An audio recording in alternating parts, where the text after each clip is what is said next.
you ready?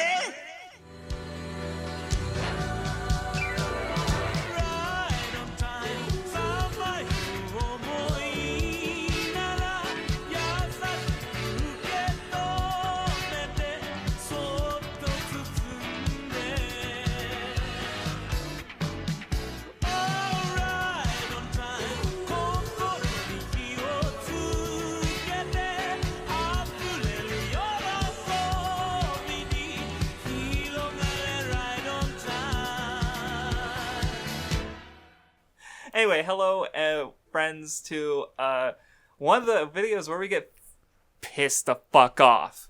Let's go! I love being angry. I'm not a cringer.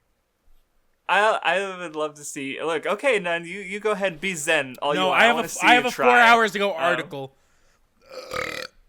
Oh my god, one just published, fresh hot off the fucking presses. Yes, sir. Yes, sir. Yes, sir. All right, let's save that for but anyway. We have a bit of a fucking menace to all of society, but especially to anime and Japanese culture. We are reading articles off of CBR, and did human beings write these articles? Probably. Maybe they're lizard people, maybe they're robots. I don't know. I just assume that they are people. Are we going to be like? I mean, I'm not going to be disrespectful towards the people themselves, aside from calling them dog shit, stupid, and probably kind of ignorant. For maybe they don't like. Hey, maybe they don't like doing what they have to do for clicks, right? Because here we are clicking on these articles, rage clicking. But we're gonna shit on these articles. We're not being nice because this is bad. And a lot of these articles are really disrespectful to the series they're shitting on. 100%, or the creators or someone. So it's not they're disrespectful to me because they put them out there into the ether and expect people to click on them. Really disrespectful to the public. No, Craftsdwarf, the other day, check your DMs. Yeah. Can I start with this article? Oh, I was gonna start, but I was gonna start. I want. Look at this headline and tell me I don't start with it. We need to do fucking rock paper scissors. Oh my fucking god! Please. 4 hours ago, hot off the presses. Was I supposed to find more articles? No, I'm gonna find a shit ton while we go. I'm really good at finding bad CBR. I feel like we might only need the ones that we have because I feel like we'll go for so long on the ones we have. Okay, let's start with yours, Vindy. Okay. Are you ready for the title, Nun? Yeah, go ahead. Naruto. How Hinata Hyuga and Rock Lee are essentially the same character. Okay. All right. That's just funny, though. If a fan of Naruto is asked to pick two characters that seem to be exact opposites, then Hinata and Rock Lee, I'm going to paraphrase it. They appear as if they wouldn't be any more similar. Rock Lee's bold, energetic, always looking for a fight. Hinata's shy, self-conscious, and typically avoids conflict. All right. The first way that they're similar, they fight for love. Hinata and Lee are both in love with characters that they have sworn to protect. It's well known that Hinata has been infatuated with Naruto since they were young children. She fainted almost any time Naruto got close to her. Upon meeting Sakura, Lee swore to always protect her no matter what. Yeah, that's his entire character, not a thing that stops being a thing after the one fight where he protects Sakura and Naruto and Sasuke. Hinata and Lee are masters at taijutsu. That's all it really says, is that they're both good at taijutsu, so they're the same character. Yeah, not like every character in Naruto isn't good at taijutsu. See, as we know, Naruto and Sasuke are the same characters because they're both good at ninjutsu. And then this says at the end, Hinata and Rock Lee are two of the strongest taijutsu users in the world of Naruto. Are you shitting me? That's not true. That is not true. That's just fucking wrong. Hinata and Lee started at the bottom. And even by the end, Hinata's strong. Hinata gets beaten up by her little sister. I'm sorry. Yeah, no, Hanabi's literally better than Hinata. And then Rock Lee, he never uses all the gates, so even though he has the potential to be, really strong for a moment, he never shows off that strength, I guess. I would still say it's not, unbelievable that they would call him, a really strong Yeah, I think you could argue that he's one of the strongest at taijutsu, since his taijutsu makes up for his gaps and other things, that while he's not the strongest ninja, his taijutsu makes up for so much that it is in some levels the strongest. But right, but he also kind of doesn't do a lot in part 2, so it's hard to like say like, oh yeah, look how strong he is, right? Is what I'm referring to, just because other characters are getting focused instead. So I don't know, but anyway, keep going. Hinata and Lee started at the bottom. A defining part of Hinata's story is that she started as a rather weak person. She was bullied often as a child because of her eyes and required Naruto to defend her. Hinata was even disinherited of her position as heiress of the Hyuga clan by her father when her sister showed more combat skill. And then Rock Lee has a similar background because of his ability to use ninjutsu or genjutsu. Many people believe that he would never become a skilled ninja. He was at the bottom of his class during his time at the academy. So just, like, they both had to grow and change, so they're the same. Naruto failed the Naruto fights for love. He did that. Naruto's a master at taijutsu. See, Naruto started at the bottom. Is Naruto the same as them? I think the biggest problem with like CBR and websites like this is just that, like, since they have such a limited pool of things that they can talk about with certain series, they have to like make very tenuous ties between like little things in a series to call it like, like very surface level similarities between Hinata and Rock Lee to say that they're similar and to have something to write about. Especially at the frequency I'm sure that they put these things out. So for some of the articles, I agree. There were some that Crafts and I were looking at the other day. I just grabbed this one. I didn't actually read it. I thought it was funny. There were some that Crafts and I looked at the other day. They're actually just like, it's not even like they're going surface level. It's like they literally just like miss the point of things. Like to like, right. Yeah, or they're not thinking about the point, right? It feels like with certain articles, they might like see like, oh, with this one for example, they might see like, oh, this very very small minor way they're similar, and then they just decide to write it, and they'll just write it no matter what at that point, just because they obviously need like an article to put out, and they'll get clicks. But it's like, any normal person who doesn't have to rely on this for like a job or whatever would see that this isn't worth writing because they're not really that similar. Right. It doesn't matter if it's interesting or correct. It matters if it gets the clicks, get the views, so that someone can get paid, right? The problem is, though, the idea that people would read these articles and be like, huh, that's interesting. That's a good point. That can be, or is that the end of the article? Or no, there's two more things. No! I thought we were getting into this big discussion. Hinata and Lee are capable of change. So Lee and Hinata share the same goal. Both characters would approve they could change who they are as people. I wonder who else in Naruto is like that. One of the thematic questions posed during the tuning exams was whether or not a person could change themselves.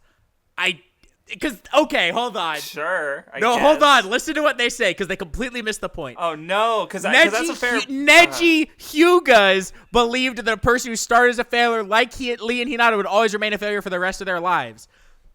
Neji's isn't about changing yourself as a person, it's changing your destiny. That is said all the time. It's about fucking, like, to bring up Neji is like, that's about destiny, not about like who you are as a person, right? Like Neji feels like he is stuck into a certain destiny, and like people who are born as failures have to stay failures, not because they can't change themselves, but because you can't change your destiny, right? And that's what Naruto has to show him, is that you can change what you're fated to do. He does also say that, like, you are who society judges you to be, and that's part of that, basically. So, I can see why they're saying that, at least. But anyway, keep going. And then Lee focuses solely on developing his taijutsu. Oh, yeah. His skill in taijutsu makes him one of the strongest ninjas to compete in the Chunin exams. I personally just don't even think that's true at all. I think that's like he doesn't even make the main tournament, and you could argue, well, he had to face Gaara in like the first round. A Gaara who wasn't even using close to his full capabilities. Yeah, we know Sasuke was stronger. Maybe Neji's not at that stronger moment, than but Lee. by the end of the arc, Sasuke is definitely stronger. Yeah, Neji's stronger than Lee. Shikamaru probably would have beaten Lee. Like, there's a lot of people that like Lee was not. You know what I mean? And then all it says about Hinata in this entire thing, all right? Hinata pushes herself to become stronger and develop her self-confidence. She refuses to forfeit when fighting Neji. They're only talking about the Chunin exams. Because that's all they read or watched. Oh, no, why'd I say read? They don't. And then, oh my god, this is real. Oh no. Last one. Hinata and Lee have a special person. Another shared characteristic is that Hinata and Lee both look up to someone. Both characters have a Dude. special person that they admire and try to mimic in some way. Hinata has been inspired by Naruto's determination and confidence.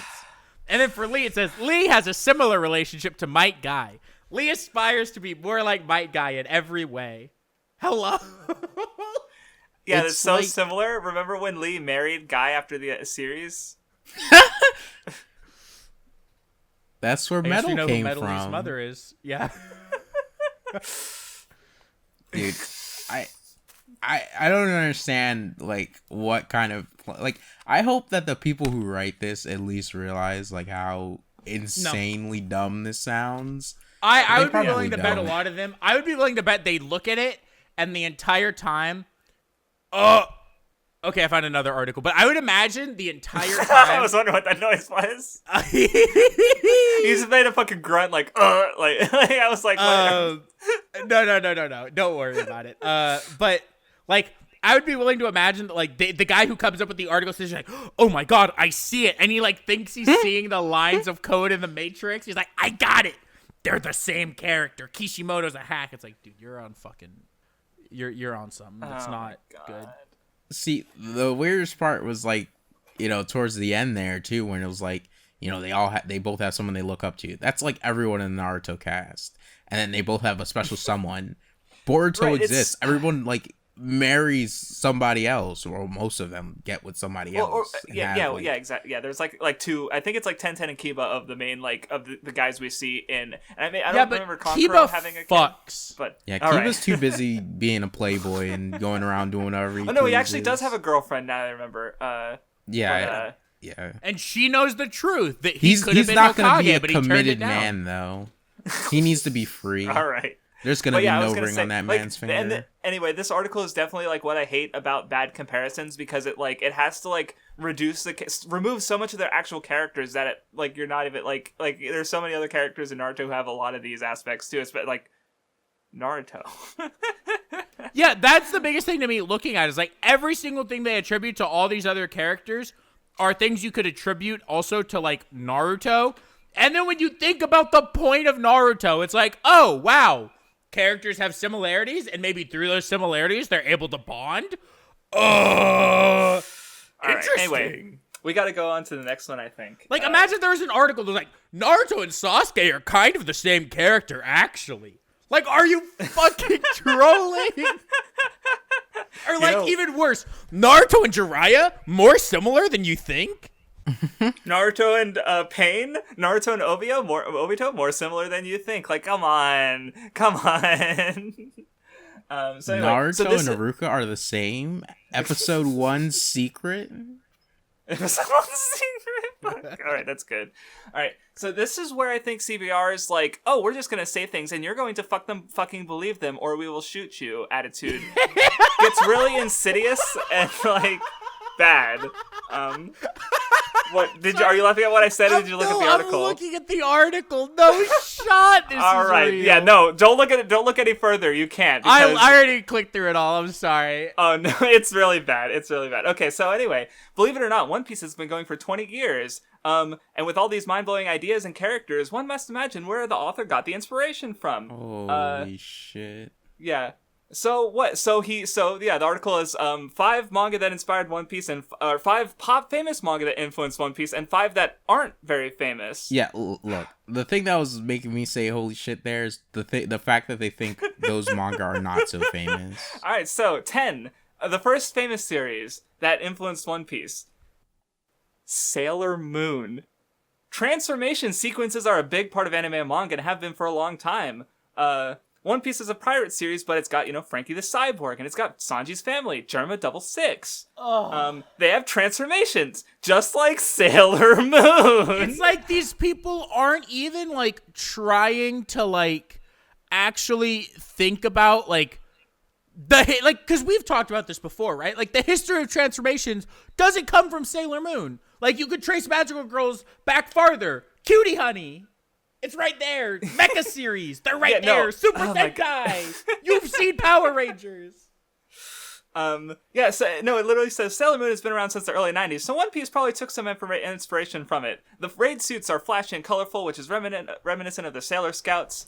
But however, more importantly, they become more powerful when they transform. And it's like... How do you actually see Germa 66 and not immediately go... Like, even if you don't know about Super Sentai and Toku, if you're a fucking anime journalist, Winston Wallace, okay? You're an anime journalist, motherfucker. We're calling you out, motherfucker. Yeah, I'm calling this guy. If you're a fucking anime journalist, you should know what fucking Super Sentai is. Yeah, I'm not saying you have to watch it. Right, like this cringer that I'm talking to, but you should know about it. And Germa 66 is obviously Power Rangers. Right, no, or more specifically, it's like Power Ranger. It's Super Sentai, but it's mixed with Shocker, who are the antagonists from Kamen Rider. And I understand if people don't get that part, because that's a very specific, like, Kamen Rider isn't even, like, the older series isn't even that super watched among Kamen Rider fans, because a lot of them really like the current Heisei series, starting with Kuga onward, which have less Shocker. So I would understand if someone didn't pick up on that aspect of the reference. Because, yeah, German 66 is basically like, okay, it's Shocker, but with Super Sentai, like, aesthetic and transformation sequence. Which, by the way, these shows aired in the 70s, well before Sailor Moon, which took influence from the Fushigi comedy Magical Girl series, also produced by Toei Animation, that were live-action tokusatsu shows with transforming Magical Girl characters. What Sailor Moon did that was notable was that it was in manga and anime. It had a team of 5, it's basically just combining Super Sentai and the Magical Girl series into anime and manga. That's basically what it did. It's not. Oh my god. Anyway, we need to move on. Dude, shut the fuck up. Are you looking at the article? No, you shut the fuck up, dude. Are you an anime journalist? I don't think so, dude. Shit, Leave this man alone. You're literally wrong. Well, The funny thing to me is, like, Crafts, would you say that information, like the stuff you said about what influenced Sailor Moon and the transforming stuff, is that hard information to find online? Not really. You can literally look up Sailor Moon influences. I found an article about it, and it mentioned some of them, and, like, it's out there. It's literally just not on CBR, apparently. So anyway, number 9, not so famous, Ranma 1/2. Okay, it's safe to say that... Okay, no, here, the reasoning is amazing. It's safe to say that Luffy's powers are peculiar, right? His robot powers are not the type of ability one expects from shonen protagonists. The same can be said about the main character of the series, the 90s series Ranma 1/2, where the protagonist can change into a woman when doused with cold water. Like, so not only is your reason, like, is the reason for it being an inspiration dumb, and, like, I understand, okay, that, like, maybe you're talking about not so famous here in the West, right? But looking at some of the other series you have in famous, that's dog shit stupid, because you have some stuff in the famous category where the stuff in the not so famous category is absolutely especially one of them. Yeah, it's like way more famous than a lot of shit you have in the famous category. There's a couple not so famous ones that are actually like, people fucking know about this idiot. So anyway, the reasoning is also Ranma gained this ability by accidentally falling into a hot spring. Luffy gained his ability by accidentally eating a mysterious fruit. Yeah. How many superheroes gain their powers by accident? How many people in general gain their powers by accident? Yeah, remember Bruce Banner, who, he purposefully became the Hulk, who, a tormented monster. Peter Parker went around asking spiders to bite him. He said, I want to be Spider-Man. Dude, I want to be Spider-Man. If only this really great article expanded its scope outside of manga and anime, because they would realize that Spider-Man is like Luffy because they both swing around. And honestly, I think that's why this article has some problems. That's more like One Piece than Luffy and than Ranma is, because I'm like, what the, like, this is just such a stretch. Like this comparison is stretched more than Luffy. Holy shit. Anyway, 8. Famous Lupin the Third. Oda's characters takes some inspiration from Lupin the Third. Notorious thief Lupin is a lanky individual, and he's a notorious thief, and One Piece is about pirates. Not the same profession, but lovable rogues nonetheless. That's not real. Okay, and this part I actually thought about a while ago. So it's not. I don't think it's completely off base, but like next to the rest of the article, it just it doesn't help. The characters consist of similar archetypes. There's the leader, there's Lupin and Luffy. There's a swordsman, Goemon and Zoro. There's Jigen, or Gunman, Jigen, and Usopp, and then a thief, Fujiko and Nami. Like, especially Nami just being the kind of, like, specific archetype. Like, I can see that comparison, but also that archetype is older than Lupin the Third, too. Yeah. So, like, it's really just a coincidence of, like, the first 4 Straw Hats have followed these kind of, like, as some of the... these very common archetypes, right? Right, like, yeah, that exactly. You can see in a lot even of then. things. Yeah. And you could even break those archetypes down from, like, swordsman, gunman, thief, leader. You could break those down. I mean, leader is very different, right, from swordsman, gunman, thief. And Lupin and Luffy in particular are very different characters. Right, like, but even then, you could break those ideas down. And Lupin and Fujiko's relationship is very different from Luffy and Nami's. Oh, absolutely, right. Like, but there's you so could many break that different, down into, like, what does it mean in Japanese culture to be a swordsman? What does it mean to be a gunman? And, like, find other archetypes in other group series, right? But also, on top of that, I hate when people, like, make an argument about, oh, well, the character designs that Oda has take inspiration from Lupin the Third. When, like, that makes it so clear that you've never looked at, like, other series from around a time period. Because I would say a lot of Lupin's designs, it would be like looking at, like, another manga from, like, the 60s, early... It would be like looking at, I don't know, like, Devilman, right? And being like, well, he took inspiration and character design from Astro Boy.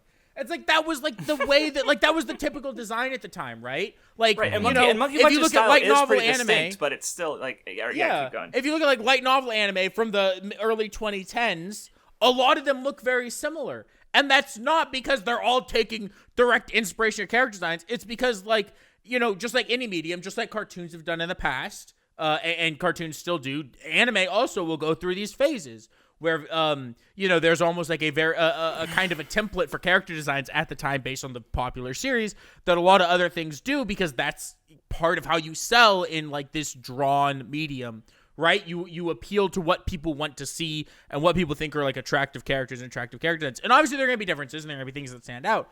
But for the most part, like, I never get the impression that One Piece took its character designs from Lupin, but more so, like, the time periods that they came out in. And Lupin's character designs are so different from One Piece's, even outside of that.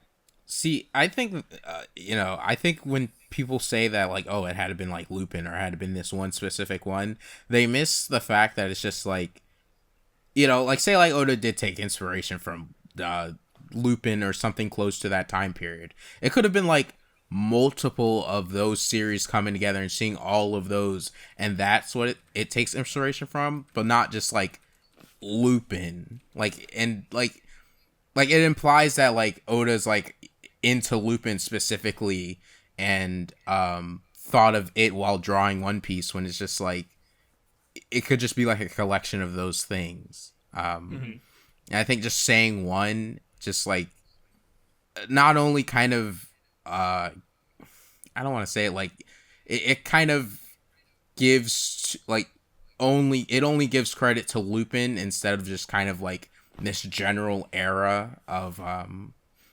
art style.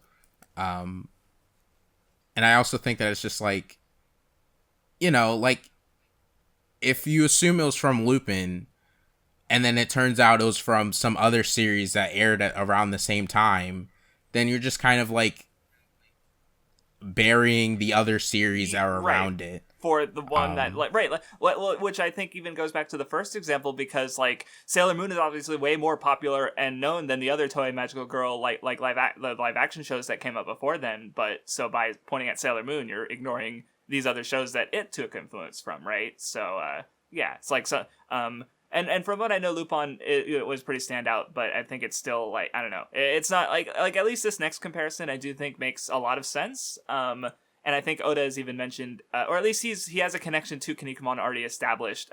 Yeah, that's not so famous in the West, which I understand. Kinnikuman, which is the main character, Suguru, is a foolish, clumsy, foolish protagonist who sets out to prove himself as the world's greatest wrestler. And, you know, he basically points out the series is odd and ridiculous, and, you know, the odd combating humor might have bled over to One Piece, where Luffy is, okay, that's not even true. He is not, Luffy is also dumb, but I would not say Luffy is clumsy. No. Like, Luffy is very, like, you know, like, dexterous and, like, doesn't trip over himself or fall or anything. And he knows what he's doing as he acts, where Suguru is kind of a dope. I mean, I guess what they're maybe trying to say or might be thinking of is, like, a couple instances in early One Piece where, like, Luffy would get stuck in the rocks, like when he was fighting Arlong, yeah. and like he stuck his foot in there and got stuck, or like, I don't know, getting caught and put in like a jail cell or whatever the fuck, like instances then, like that. But I don't know. I would say that's still pretty different than the instances of Sukuru and Kinnikuman. Yeah, but I'm sure Luffy never I'm shits sure his you're pants.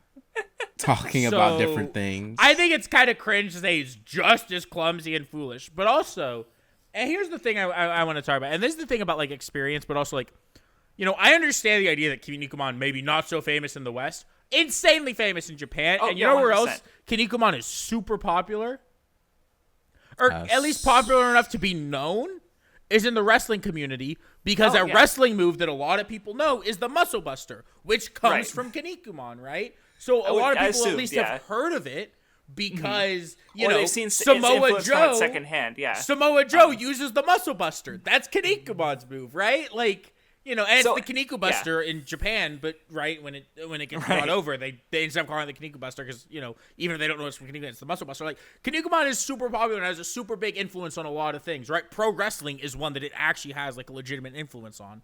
So it's like, I get calling it not so famous, but it's also like, come on, yeah. I think it's also part of the problem with like the conceit of the article where like when you're talking about these things that inspired one of the most famous manga of all time and you're talking not so famous, it's like if you're going to talk about not so famous in the West, a lot of the things you're going to mention are like actually super fucking famous, and like a lot of people who know anything, like anyone who is worth their weight in gold and knows anything about shonen anime or manga will know about Kinnikuman. I think just that important.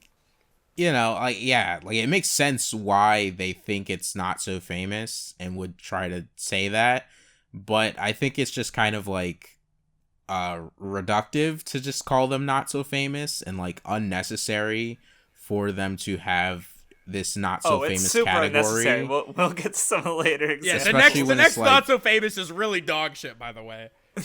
Just spoiler alert. Keep going, Nun. Before I bring up one last point about Kinnikuman and move on. I think it's like, it's especially egregious when it's just like, again, they're kind of only thinking about their own perspective and their kind of own community that they're aware of.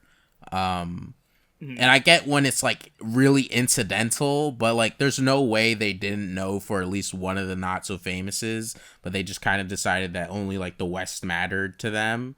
Whereas it's just like, there's more anime communities all over the world to definitely say a lot of these series are famous. Yeah, for sure. Well, pretty much all of them are famous, but, whatever. Mm-hmm. But anyway, so my last point is because, so there's a demonstrable and provable link between Kinnikuman and One Piece. Pandaman. Pandaman was literally submitted by Oda for to Kinnikuman for, in fact, a lot of notable Kinnikuman characters were submitted by the audience. If you'll read through, you'll even see the original artwork published in the magazine. And this was, of course, I believe, the Kinnikuman Nidai, the second one would have been running at the time when Oda submitted Pandaman. But he's like a famous Easter egg character in One Piece. I believe Pandaman has actually even appeared in, maybe it was even a Kinnikuman video game, because of One Piece's popularity, right? So Oda very much knows about Kinnikuman and is, so I think as far as connection goes, this makes sense, but it's not. Why isn't it in the article? There is no there's actual research that could have been done and shown. They didn't actually look it up. Like they just decided to find their own series and just say that. Right, because obviously Dragon Ball. I don't even need to check to know that Dragon Ball's here, and that's because that's another clear influence, right? Yeah, but it's and I think that's like the problem is where it's like, and that's the problem with talking about influences, right? And I think we've talked about this before, where it's like you can't say anything is directly influenced by something unless the author said it. But it's not hard to find proof. I am convinced if you look through Oda interviews, he will mention Dragon Ball and he will mention Kinnikuman. He's done an interview with Oda, with Toriyama, between the two. And it's the same thing, like, if you look at Horikoshi, right, if you want to talk about influences to My Hero Academia. Okay, the man picked fucking Naruto for the Jump's 50th anniversary thing and talked about how Naruto inspires him even now as a person. It's pretty fair to say Naruto inspired his shit. And also, he's talked about, he drew One Piece fan art. Obviously, he's talked about One Piece being an influence. You know what I mean? Right. And also, I have the One Piece color walks, and at the end they have interviews of Oda talking to other, creators and manga, like the author of Anpan Man, or like other, but there are shit that they're actually not famous things in the West that like could be used instead of like, but I don't know. And it's stuff that like with an act, because like the problem that I have with like an article like this, right, is especially when you bring up Kinnikuman and Dragon Ball. Do you know how easy it would be to get a fucking quote from Oda saying it? Not like, you as the journalist go get a quote. Right. But to find a quote, like the level of... And I get you have to put these articles out fast, but you're telling me you don't have time to do a simple Google search and look up like Eiichiro Oda interview influence. Yeah, right? I mean, I definitely And guess think what? Guess what? That's how I found this article. I was looking for Oda's influences for the Jump video. It was the Oh my god! Yeah. I found one for I just found one. Okay, so I looked that up, right? And I see it's an interview with Oda and Kishimoto, right? And it's are there any manga series that have influenced you? Kishimoto says Dragon Ball and Dr. Slump and Akira. And Oda says something about that, and then Oda says like they're talking about that, right? But like you can find what people say their influences are right away. Like you just have to look it up and like actually do research. And it's so clear the articles like this are not putting any amount of effort into it. Yeah, right. I definitely think. And the fact that they come up when you search for, like, there are people who've read this article and go like, oh, Sailor Moon's an influence to One Piece. That's kind of neat, because they just accept it at face value and they don't think about, oh yeah, Super Sentai and Tokusatsu exist, and I should know about this because of Power Rangers. Like, that doesn't come to mind. So go ahead, Nun. Sorry. No, it's fine. I think that, like, to some very small extent, them putting out so many articles does explain some things being poorly written, poorly thought out. But I think there's like zero excuse for them, to not be able to search something up on Google. Because it's like, at most, it adds like 15 extra minutes or something. Because it's like, even if you don't read the entire interview of whatever you're looking up, you can very easily skim the fuck out of that and pick out like Oda saying, oh, this series, and this series, or whatever other person you're looking up, instead of just like assuming that it has to be this particular series that influenced it instead of something else.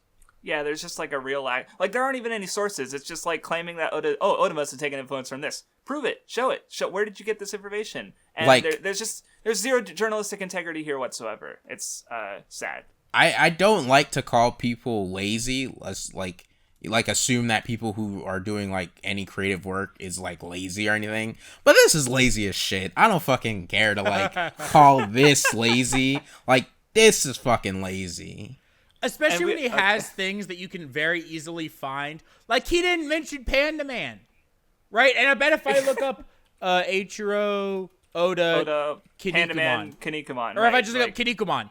If you look up Eiichiro Oda Kinnikuman, the first thing that shows up is Panda Man.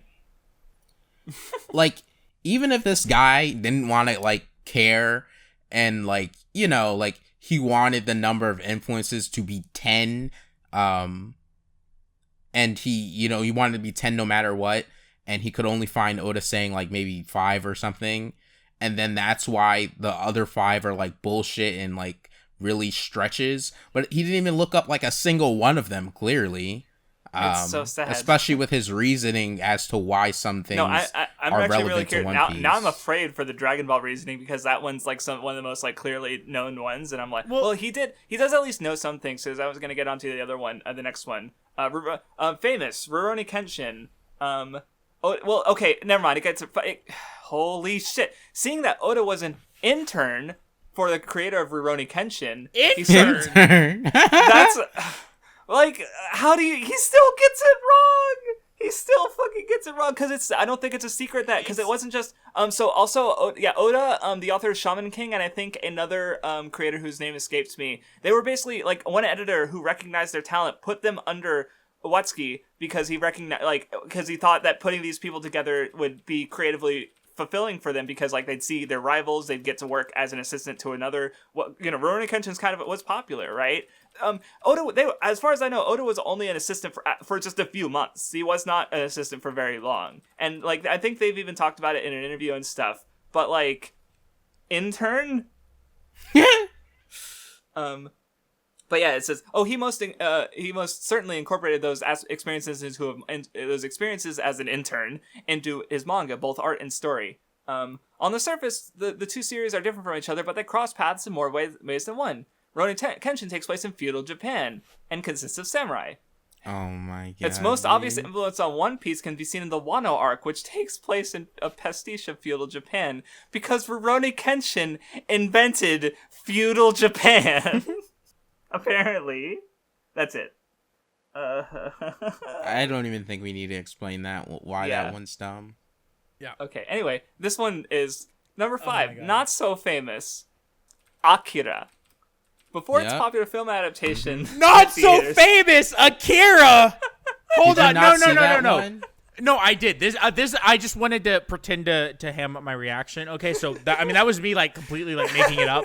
So if you ever hear me talk like that, I'm fucking acting. Look, okay, Akira is so fucking unbelievably famous. And if you want to talk about just the manga, whatever, but Akira as a property is so famous. Do you know how many, like, let's talk about, like, outside of anime. Do you know how many rappers have fucking mentioned Akira? Kanye West, for one, has talked about Akira being one of his favorite movies. Literally watched the music video for Stronger. It's literally Akira. It's literally... It is literally, like, one of the... Like, Akira is up there with the Ghibli shit in terms of, like, Western popularity. Almost anyone will agree that Akira is like just super popular and super famous, and they know about it. Like, so what are you talking about? Okay, the motorcycle slide that's in Akira is referenced everywhere. Constantly. Yeah, like I've seen it in like multiple Western cartoons. I've seen it in like Teenage Mutant Ninja Turtles and I think Teen Titans, and also I think Clarence, that one TV like kids cartoon show. Yeah, where he was playing with a toy bike and he did the Akira slide with the toy bike, and it's like, okay, you're right. But anyway, so it does clarify that the film adaptation is popular, but the manga only saw popularity with a niche audience, which I think Katsuhiro Otomo is kind of a big fucking deal in Japan, so that's just the same issue that, even as a manga author, so that's just the same issue that the rest of the article has, where it's not popular in the West, so we're just going to say it's not famous at all, which is not true. But anyway, it does say Oda cites Akira as a major inspiration, but it does not source the claim, which makes it about as worthwhile as a fart. Anyway, Akira takes place in a dystopian future. The citizens of Neo-Tokyo are fed up with the government and want to dismantle it. Oh, I see where this is going. Oh my god. Yeah, so it basically just says that One Piece has the world government that runs the entire world, therefore it deals with, like, it has a corrupt government, therefore it was influenced by Akira. Gotcha. Okay. And that's such a bad... After saying Oda cites Akira to just say corrupt world government, like, that's so, like, terrible, because, like, I would say a corrupt world government, or a very, something like a corrupt world, right? It is, and Akira is a large part of the genre, is a large part of the cyberpunk genre, right? Which anyone who talks about the cyberpunk genre, sure, it started with the novel Neuromancer, almost immediately. And even Neuromancer, right, is very hard into Japanese culture, has a lot of ties to Japanese culture, things like that, right? Like Street Samurai are literally in the fucking novel. And in Blade Runner as well, which is also another sighting of the start of the cyberpunk genre. Immediately goes to Japan and becomes super popular, which Akira is a major cyberpunk story, right? So, like, that's just, like, part of this, like, larger genre that before even Akira was super huge in Japan, and there's a lot of anime that you can look at that follow that, you know what I mean, and follow that genre and those conventions. Right, and even in and going, because shonen manga also takes this, like, I guess, you could say like Akira, where it takes more of the youthfulness and pushing against those kind of corrupt systems or existing inside of it, like, the big three, Bleach and Naruto, also more from the other side of, like, they're within the system that needs to be that needs to be fixed from within, where One Piece is from the outside. But, like, I don't know, it's very, it's just, like, the article just, like, even when it has something potentially interesting, it just takes, like, the most basic route with it, which is disheartening. So 4, famous, JoJo's Bizarre Adventure. In all fairness, JoJo's Bizarre Adventure has had influence on the entire manga industry in ways that are impossible to count. I mean, maybe if you only read, like, a few manga, but, or like one fucking type of manga. Is that a JoJo's reference? One of the most obvious contributions it made were stand users who are known to have the oddest abilities. Devil Fruit abilities in One Piece are just as weird at times. Dude. Okay, That's not going. What? Oh my god, okay. Josuke's stand Crazy Diamond, for instance, encompasses the ability to break any object apart and revert it back to its normal state. In addition, he can also heal injuries. Trafalgar Law from One Piece has the Devil Fruit, the Op no Mi, grants him the ability that is something very similar. No shot! No fucking shot. This article's real. I'm just gonna. We don't have to say anything. Move on. Yeah, it's bad. We gotta speed through. I found an article we have to talk about. I'm sorry. So none has to go, and then I have to go again. I have like maybe the worst article I've ever read. Okay. But not so famous. Dr. Slump. Before the famous Dragon Ball ever made its way into fans' hearts, there was the early 80s Dr. Slump. Created by Dragon Ball mastermind Akira Toriyama, Dr. Slump is a comedy about an inventor who goes by the name Senbei Norimaki, and it has creation of Rayleigh. The series centers on the beginning and all types of crazy shenanigans. This is... What? Oh my god. This is another work Oda cites as a major influence in his work that you didn't cite. Considering Dr. Slump is a comedy, it's not surprising this is one of Oda's influences. After all, One Piece is one of the funniest manga ever created. Okay. This man hasn't read Gintama, clearly. Look, Or Roboco. Thank right. you, Vindy. It was worth it for Vindy leaning into that joke. I love it. Or not my joke? Sorry. Wow, Roboco's just toxic. goated. Craftsdwarf fake Roboco No. fan? No! He Honestly. doesn't believe in our god, Gotchi Gorilla? Oh? He died for our bananas. I think if you say One Piece is one of the funniest manga series, you probably only would read Battle Shonen, or watch Battle Shonen. I mean, think there are funnier battle shonen. I mean, I think One Piece is really funny, but it's also been something in my life for like 15 years. But I wouldn't. I mean, I definitely think it's funniest manga ever. reasonable to be like, oh, okay, if you think it's the funniest Battle Shonen, sure, whatever. But it's like, Yeah, I agree actual with that. And I comedy think- series all over the place are definitely funnier than One Piece. I'm sorry. And I think that, it's fair to be like, yeah, One Piece, I think there's a lot of battle shonen that, like Bleach is one, right? I would not, if I were, assigning tags on Mal, just because Bleach has some jokes, I wouldn't assign Bleach the comedy tag. No. Right? But I would assign One Piece the comedy tag. I probably wouldn't. I would I probably understand that, would. yeah. I would say Naruto is fringe on whether or not I would give it. I probably wouldn't give Naruto the comedy tag. I would say no. But I think Naruto has a shit ton of jokes, and a lot of Naruto's jokes land for me, but that's also because, when you get really attached to characters, anything they could do is gonna, you know what I mean? You're just like, Yeah, no, it's Naruto like when a definitely has girl some likes a funny guy, stuff. you just laugh just to be noticed by him, and I want Naruto to notice me. But, One Piece is one of the few battle shonen that definitely, absolutely, the comedy tag has to go into it. But to say that just Dr. Slump is a comedy and One Piece is a comedy, are you going to ignore the fact that comedy manga are just as prevalent and, have had just as much of an impact on the industry as a lot of other types of manga? What about Kochi Kame? Why isn't, if you're going to put Dr. Slump on here for that, They probably don't why know what isn't it is. Kochi Kame on here? 200 Yeah, volumes? that's the funny part. It's their idea of not so famous Big is Dr. Jump? Slump and not Kochikame, where it's which of course very known in Japan, even if it's not quite an icon as some other really long runners like Sazai-san, but it's still it's fucking Kochikame, right? It only went for 40 fucking years, 50 fucking a long ass time. Oda even drew a One Piece with you Kochikame. used that in the video, Yeah. right? It was One Piece celebrating a an tribute art, anniversary, right, and yeah. Kochikame celebrating an anniversary. Right, so it's anyway, 2, famous, Dragon Ball. The masterpiece Dragon Ball is one of the most revered manga of all time. Oh no, he did say mangas. Jesus. I thought that was me. Many mangaka personally express how Dragon Ball influenced him, and Oda too has stated this on many occasions. I mean, I can sort of source it, but you can't. Apparently. The original Dragon Ball series focused on action-adventure fighting mystical artifacts. Unsurprisingly, One Piece follows a very similar premise. Wait, hold the fuck up. What mystical artifacts are they looking for in One Piece? The poneglyphs. They're not magical! Anyway. Gotten. Boom. Roasted. Kill yourself. I'm gonna... Okay, fine. Bang. Oda cites Toriyama's writing style, sense of humor and sense of humor as one of his influences. It's pretty clear to anyone who's followed One Piece. What?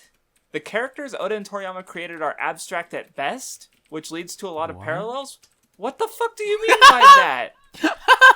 That sounds like that just That sounds sounds like like a- he's like it- insulting One Piece and Dragon Ball there. Right, like what she's spoken nothing but positively about in this whole article, and he says, "Oh, they're abstract at best." He Like, also just earlier called Dragon Ball a masterpiece. one of the most revered mangas of all time. Like, what the fuck? And yeah, both a lot of parallels, both intentional and otherwise. Luffy and Goku's personality mirror each other quite well. Okay, sure, I get, fine, whatever. At least in that Luffy Goku, yeah, they're similar-ish, but they're still really different. But anyways, fuck off.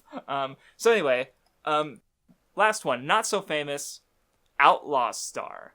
Outlaw Star is a lesser-known space opera manga which began serialization in 1996 and arguably better known as an anime. Their narrative is about a group of outlaws that head out on quest to find out in space to find treasure unknown. Does that sound a little familiar? One Piece borrows other themes from this classic, such as freedom, political corruption, identity, reasoning to live, etc. Do you guys see the problem? Yeah, I mean, so not only I would say, okay, so not only we're looking for, it's like you've never been on TV Tropes and never seen the MacGuffin page. And, don't get me wrong, TV Tropes is dog shit. All right, TV Tropes is up there with CinemaSins and Nostalgia Critic for part of the reason that, 95% of online media analysis is just completely dog shit, right? But you're, not even, going that far to, recognize that, the idea of looking for a specific thing is, super common in media. But then also to go, these constant themes such as freedom and political corruption. 1984? Hello? Any fucking story that's existed ever that's not just Outlaw Star? No, so here's the problem. He mentions that Outlaw Star's manga began in 1996. So did the One Piece one-shots. Sad. How did he take influence from something when he already had the story in mind from before with Outlaw Star coming out? See, God, these articles make me feel so weird to see because it's just it's so clear that when they're sitting down to write these, they just barf out everything all at once in one short session for the entire article. Meanwhile, I feel like I overthink what I'm typing all the time whenever I'm doing my own stuff. No, see, hopefully this is a than it confidence should. booster because man, these are professional published writers writing articles that get, I would assume, thousands of views, if not tens of thousands, if not even more. Guess what? You can do better, listeners, fellows on the podcast, and you are doing better, in fact, by having any amount of knowledge and integrity and, doing any amount of research. This is so bad. I hate this so much. Dude, Craft's favorite character migrated over to where I live. I just heard him. All right. None, your article. All right. Naruto. 10 stories that went absolutely nowhere. All right, you gotta link this shit. I gotta start looking through. I kind of assumed you might already know which one I was going to read, but I guess Craft just sent it to me. I only sent it to you. He only Yeah. sent it to you. I didn't see it. And I sent There a are different one to Vindy. quite a lot of plot points in the series that were built up to be important, then served absolutely no purpose whatsoever. Okay, so the red flag here, before we even get into it, is the initial image that they have for the article. Neji, you obviously know anytime someone's saying something negative about Naruto involving Neji, you're in for some shit. But also, the fact that they're showing Hashirama with his fucking, with the shot where he was the village just got established and stuff is I don't know, it's really telling and weird. Also, real that they quick, decided this is maybe even weirder. So the article's writer's name is Ray Penber. Mm-hmm. That is, I don't know if this is a weird coincidence or if it's a pen name. That's a fucking Death Note character. What? Are you sure? Hold on, let me look that up. It's not spelled the same, but I was like, wait, that name sounds familiar. It's the fucking guy, FBI guy who light kills in like very early in the series. There's and his no wife. way that's not a coincidence. It's definitely a pin name.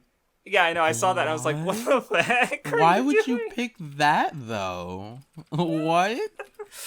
Well, because that character's plotline went no. Some I get it. random moof, and we shouldn't take anything he writes seriously. No. That character's plotline went nowhere. Therefore, he has a grudge against every series, and he's gonna look for characters who he relates to because his plotline has gone nowhere in real life, and so he's gonna. I don't know. Oh my god! I don't know. Toxic. Maybe this guy is really smart and cool. I'm sorry. Well, let's find out. Read entry 1 or keep going. All right. Well, yeah. I don't know. I think it's a red flag, the images he chose. I can't even think of what he's going to try and say about Hashirama. All right. Number 10. Kakashi was known to be a genius with countless jutsu.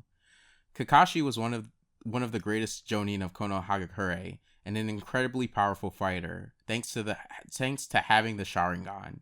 He was known to have copied over 1,000 jutsu, which earned him the moniker of the Copy Ninja. Sadly, Kakashi was never allowed to display his skill with his array of jutsu, and he mostly relied on the same few techniques he always used. Why Kakashi deserved to be the copycat ninja was an aspect of the story that was never explored. Okay, so 2 things about that one.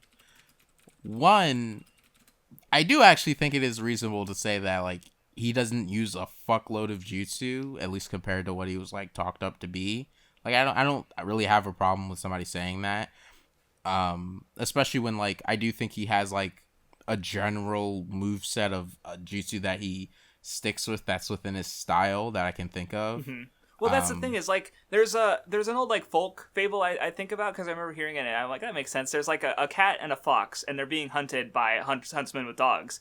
And the cat, or no, it's like, or I think, yeah, the fox brags about having 1,000 tricks, and the cat just hides in a tree. So they hear the hunters, the cat hides in a tree, the fox gets so bogged down by the burden of choice that he gets hunted and caught. So, I don't know. Having, like, one reliable option. Isn't Kakashi the white... The White Fang. White Fang, never mind. Yeah, sorry. I knew it was White F something, so I thought it might have been White Fox, or so I was saying, but no, you're right. So, like, yeah, having more tools at your disposal is good, but, you know, he's also known as the Copy Ninja because he copies the person that he's fighting as a psychological trick, as we see in the Zabuza fight. Mm-hmm. So, yeah, just saying. And a lot of his opponents, like, what's he gonna do? He can't copy fucking Itachi's abilities. Good luck. So, yeah. Anyway, keep going. Or with your other point, or I think. Well, too, I do disagree with the idea of them saying why Kakashi deserved to be the copycat ninja was an aspect that was never explored. Like, that's just wrong. Like, you can say that, like, yeah, he doesn't use a shitload of jutsu, but Land of Waves literally, like, already shows why exactly he's so, like, feared and so like effective as the copycat ninja, especially with how he dismantles Zabuza for the first time when they're fighting just by copying his moves and getting into his head, and like why Kakashi's so much of a powerful shinobi in the world. Like, I don't know, it's such a weird point to make, I would say. Yeah, well, it also completely misses the point that, like, yes, Kakashi's, like, the super big important ninja, right? And he's also big and important in the war, but, like, he gets surpassed. Like, we know the moment he surpasses Kakashi, because Kakashi says it, and it's before the pain arc. So it's like, after that point, it's like, how is, like, Kakashi gonna keep being, you know, this super insane ninja when it's like, Naruto's stronger than him, and Naruto's fighting the big bad of the war, who's way stronger than Kakashi, you know? Mm-hmm. And it's not like Kakashi's not important in the end. His because if you want to talk about his copy ninja stuff, came from his Sharingan. What's one of the most important aspects mechanically in the Obito fight is the Sharingan, you know? And I also just think that there's, like, you know, even aside from, like, fights he's in, there is places where his, like, copying jutsu comes in handy and is, like, relevant. Like, when Naruto is training for the Rasen Shuriken, Kakashi used some of the jutsu he's copied to, like, help out Naruto there. I don't know. Like, I don't think this is the worst thing that they could have included. Like, this is probably better than... Oh, I think that was Craft's character. That was Kraft's character. Let's go! Like, this is probably the closest they've had to not being a miss out of all of the articles. So, I mean, I guess that's something. All right. Also, real quick, how much time do we have left? I'm fine. Look, I'm fine. Okay. Keep going then. Sorry. 9. Tenten dreamt of being more like Tsunade Senju. During the first part of Naruto, Tenten declared her desire to be more like Tsunade Senju. It's really awkward that they're putting that there, but... Yeah, like, I don't know why they're putting her first name. When, like, I read that, I was like, at first I was like, who the fuck? Like, nobody calls her that. She's just Tsunade, or the 5th Hokage, or Lady Tsunade. Nobody brings up her full name. The 5th Hokage of Konohagakure. Ever since she had her, Tenten admired her quite a lot, and dreamt of becoming just like her. Strangely enough, this plot point went absolutely nowhere. Tenten never trained with Tsunade Senju, nor did she ever accomplish anything that made her remotely similar to Tsunade. Much of this is down to questionable writing of women in Naruto. Alright. Yeah, they went there. So first of all... Okay, wait, real quick. When did this happen? Because I don't think it happened in the manga. I feel like it did. Yeah, I don't think it's in the manga. Yeah. Like, right, so which if means it is, it's a fucking, like, smallest sentence ever. Even then, there's no shot. It's not. And if we want to talk about characters, like if you want to say, oh, there's a character who declared their desire to be a lot like Tsunade. Okay, there is a female who declared that they wanted to be like Tsunade and trained under Tsunade and surpassed Tsunade, right? Oh, Sakura, the character everyone hates, but's actually fucking phenomenal as a character. Wow, interesting. Who would have thought? I like, this is one of those classic instances of people being so wrapped up in watching the anime of Battle Shonen series that they start attributing things that the anime is doing to the series as a whole. Because this plot line, like this plot point of Tenten wanting to be like Tsunade, is entirely an anime thing, and a thing that the anime goes into at least somewhat frequently. Like, there's definitely episodes in part 1 where she mentions that, and some episodes throughout part 2, and like even in the war, they have like in the filler when they're in the fucking Infinite Tsukiyomi, I'm pretty sure that comes up again. So like, this is entirely a filler thing. Tenten within the manga, honestly not a problem that people think that she is, because when you read Naruto, it never pretends Tenten's like actually an important character. No. And never, like, her first fight with Temari is off screen. Like, it just goes past it. Like, Tenten is not supposed to be important. Like, the most important thing she's done in the manga is just like explaining a couple things about Neji. Like, the manga it never fucking pretends that she's like actually supposed to be a character. So like, when people use her as this linchpin against Naruto, it's really like disingenuous, because I could go find some random ass character from any other series and use them as like a linchpin, as like, oh, this series had missed potential with this person, or, you know, it just, or if they happen to be female, I could like say, like, act like I can criticize their usage of female characters based off of that character, when that's just like literally not like how you criticize a story.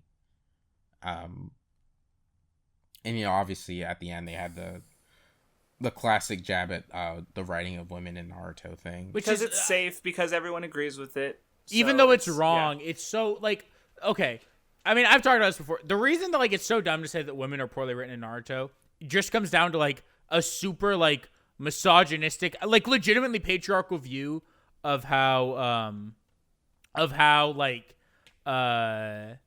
you know, women should be written in stories where they should do the same things the men do, right? So, Sakura should be fighting and be on the same level as the men, because that's how you write a good female character and stuff. Like, Sakura is a super great character and does a lot and is super important and impactful to the story as a whole, but does that as a woman and with what she can do. And like, it's really good, and it's like, I think actually like super, it's super reductive. I think a lot of the things that people who write about anime and manga and shonen stories in general do when they talk about female characters, where they expect them to just be the male characters, but not as good, especially when you consider that Shounen is boys manga. Mm-hmm. But okay, you can move on. Yeah, I definitely agree. Joshin was introduced but never explored. Joshin was introduced as God in Naruto when Hidan and Kakuzu finally made their move. It was revealed that he demanded death and destruction all around, and his cult was known as the Joshinists. Hidan was offered immortality by Joshin's sacrificial rituals. However, all this wasn't explored further in the story, despite it being introduced as an intriguing plot point with a great mystery behind it. Yeah, that. Oh wow, the series has like spirit. Like, well, what about the Buddha? Like, Buddhism is in the series. There's a moment in the tuning exams where they remark on this blood getting on a Buddha statue. Like, oh, but it has this fictional religion in it. I guess that, I don't know. So what? It's like saying that like any religion in a series has to be like gone into, instead of recognizing that people have a general idea of like religion as a concept, so using it for as the motivation of a character isn't something that needs to like necessarily warrants a really deep explanation and really going into it. No, because and it's culturally such an important and already recognized thing. Especially when this guy is like a cultist. Like, come on, dude. It's also there for contrast with, because like a big thing with the Akatsuki pairs is they're meant to sort of like inversely contrast each other. So like you have Hidan with his like religion and his, you know, that sort of duty with against Kakuzu, who's interested in money, and you know, like they're kind of inverses in that way, kind of like a lot of the other Akatsuki members are inverses. You know, most clearly, you know, Deidara and Sasori with how their views on art, where one is permanence and trying to keep where the other is impermanence. So, but yeah, it's just like, it's so dumb. And it's like, I really do not think that this specific religion itself is important to the point of Hidan's character or how he contrasts with Shikamaru and Asuma. So it's just like I don't know. It just seems like one of those things where, again, they're just kind of like, whatchamacallit, they're kind of just assuming that like this is something relevant and like it has to be gone into just because it's there. I don't know. It just doesn't. It's so funny to hear this too, because it's like I've never heard a single person be like, "Oh, I wonder who Joshin is," and I want. It's a great mystery. It could have been a great mystery, an intriguing plot point. Fun fact, the Boruto anime does actually go more into like the general like spiritualism stuff, where there's the Lemon arc that has sacrifices being made for a god who's even compared to Joshin, and it's also linked back to the Death God seal that the third Hokage uses on Orochimaru. So it's just a part of the setting. So in Boruto, you know, again, that's in Boruto the anime, not the I don't know if the anime. I mean, if it does, then the author they're not mentioning it. So yeah. And those episodes would have aired when this article came out earlier, like literally a month ago. So, anyway. Maybe. The Akatsuki rings served no major purpose at all. All the Akatsuki members wore a specific ring on their finger, which was special to them. No member could change their ring or choose not to wear it. These rings were also of great importance to the group, as after Sasori's death, Toby and Zetsu went through great trouble to retrieve the ring. This one's just like dumb as shit too. There's a little bit more. Like, oh wait, okay, I didn't. Okay, I see. What's more, after Deidara supposedly died, Toby went to collect his ring as well, only for him to emerge alive and sew his arm back together later on. Strangely enough, these rings were never given any importance moving forward. All right, so you know, I just think this one's stupid in the sense that it's just like, I don't really think it's an identification. Yeah, it's you know, so they know that they're members of the Akatsuki, right? And like, not someone else. Yeah. And you can clearly see like the character on it is probably like, you know, like symbolically relevant to something, but it's not like these rings have some special power made from some precious gem or something. Like, the series never implied anything like that. So it's just like, okay. Like, what? Did you want to say something, Vindy Vondo? It's identification. Like, it's like, it would be like saying, like, in like a movie, like a teenage movie where someone gets their driver's license, you know, that plot of like the specific little plastic card they got that identifies them as them, it kind of went nowhere. Why did that never come up again? Like, shut the fuck up. It's how the Akatsuki can identify each other, so they need it so someone can't can't come in and pretend to be an Akatsuki in a series where you know the transformation jutsu exists. So it's like, well, he doesn't look like Deidara and he doesn't sound like Deidara. To become a ninja, you have to prove that you can look and sound like someone else.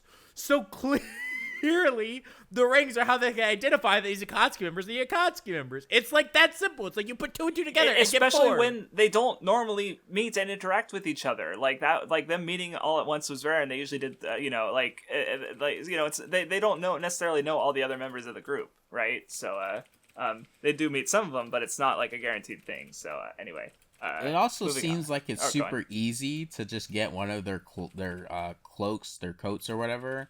So they obviously need people have them at else. anime conventions all the time.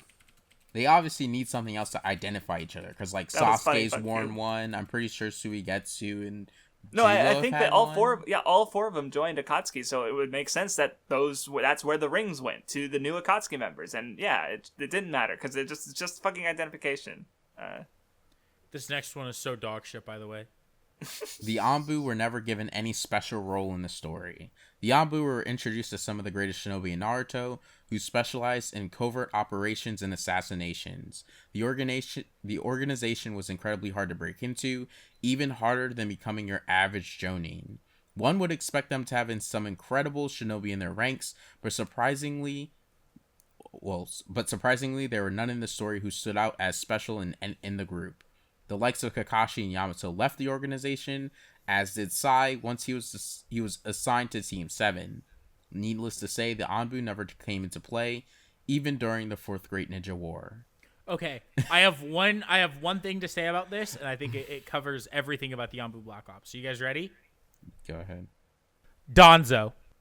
Yeah, no, that's what I was thinking, because like he literally asked, "Hey, you Anbu guys, the unmask," and those two guys became like were with him during the Summit War. They fucking got owned by, like, one of them was used to remember the Tensei reincarnation. What was it called?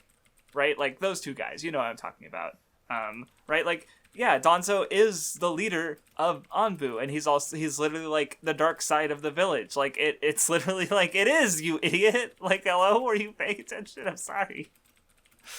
Yeah, like the Anbu and what Danzo has done with the group and so many things surrounding them is majorly important to the setting. Like, there's no way you can look at the Anbu and say they didn't have a role in the story, even if they didn't have like a very specific guy who's like, this fucking guy who stays in the Anbu the entire time is like so important and relevant. But even then, I feel like it's kind of like stretching it a bit to be like, to not include Sai. Like, yeah, he's not in the Anbu the entire story, but like, right. But Sai specifically, like, I think he exemplifies the Anbu very well. Where just, or in particular, like how Danzo believes in what a ninja should be. Like Sai, the way he's literally had his personality rubbed out, and how he grows to change because of Naruto against what Danzo wants is like emblematic of the group, I think, and root or foundation or whatever you want to call it in general. So yeah. And it's also like, Sai didn't leave the Anbu once he joined Team 7. He only left like really close to the end of the series or so, because like even during like after Pain, like Sai still had like that marking on his tongue or whatever that stopped him from telling everything he wanted to tell to Naruto. Yeah, you're right. Yeah, he showed that. Yeah, you're right. Now that's when they brought it up, I think, right? Yeah. Like, so yeah, he's clearly still part of the Anbu even until that point. So it's like, you literally can't just like not include him there. Even if like yeah, by the end of the war, or maybe during the war, or whatever the fuck, he isn't in it. But it's just like it's just. But yeah, once the guy who leads the group, Donzo, is dead. Like, what significance is Anbu going to have at that point, aside from like the vestiges within Sai, right? As he finishes his character arc, that's about it, I would say. Yeah. Anyway. Yeah. What's next? I don't want to spend too much time on that. Hiruzen was called the strongest of all Hokage. Prior to Naruto Uzumaki, Hiruzen Sarutobi was known as the strongest of all Hokage in the world of Naruto. Just like Hashirama Senju, Hiruzen was called the god of shinobi, and his knowledge of jutsu remains to be the greatest in the story even today. Despite that, however, fans were never shown why he was the greatest Hokage at all. From a standpoint of feats, Hashirama Senju far surpassed Hiruzen Sarutobi. However, according to the story, Hiruzen in his prime was even stronger. I don't remember that, actually. I remember him being like the professor. I remember him knowing a lot of jutsu, but I don't remember him going like, yeah, he was stronger than Hashirama and Madara, which, I don't know. Yeah, I do not fucking remember that shit. Like, I'm sure the thing about like him being even stronger in his prime is a thing. Like not him being even stronger than them, but like him being stronger in his prime than he is now. I'm pretty sure that was but said. we never saw him in his prime, even when he was Eda Tensei. Even when he was revived under that, they were revived in their prime. He wasn't. He was still an old ass man. Yeah. Yeah. You must have been sad. The shackles of old I manhood want my never old disappear. That's why I like One Piece, because it has old people being like Whitebeard being fucking awesome. Where Naruto has old people being like wow, Sarutobi, you sure did throw that giant shuriken. Aren't you a contributor to the war? Hey, he let a kid be by himself in an apartment. Kind of based. Anyway, keep going. What was I gonna say?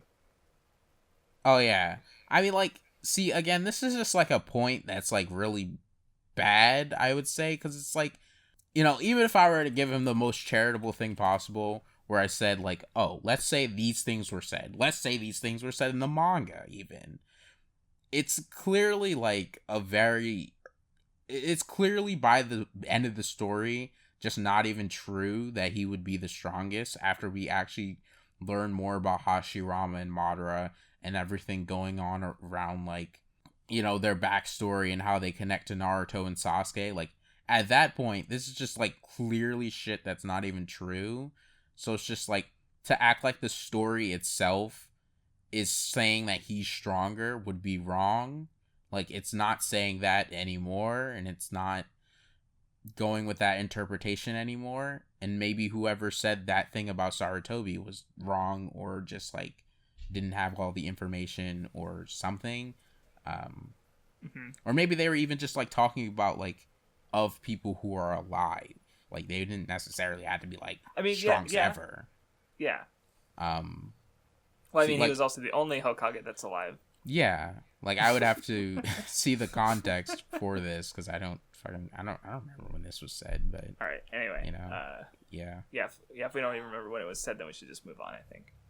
The mystery surrounding Hashirama Senju's death was left unresolved. What?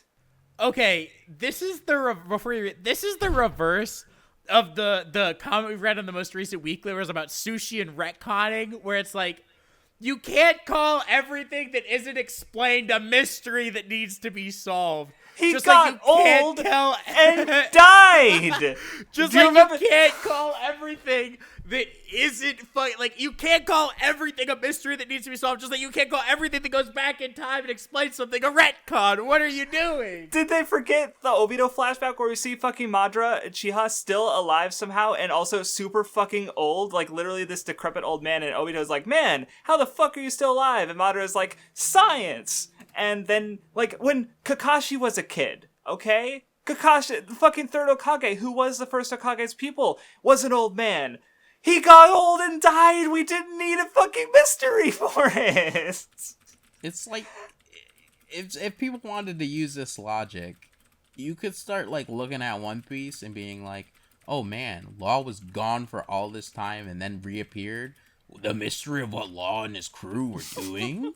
Where did they go?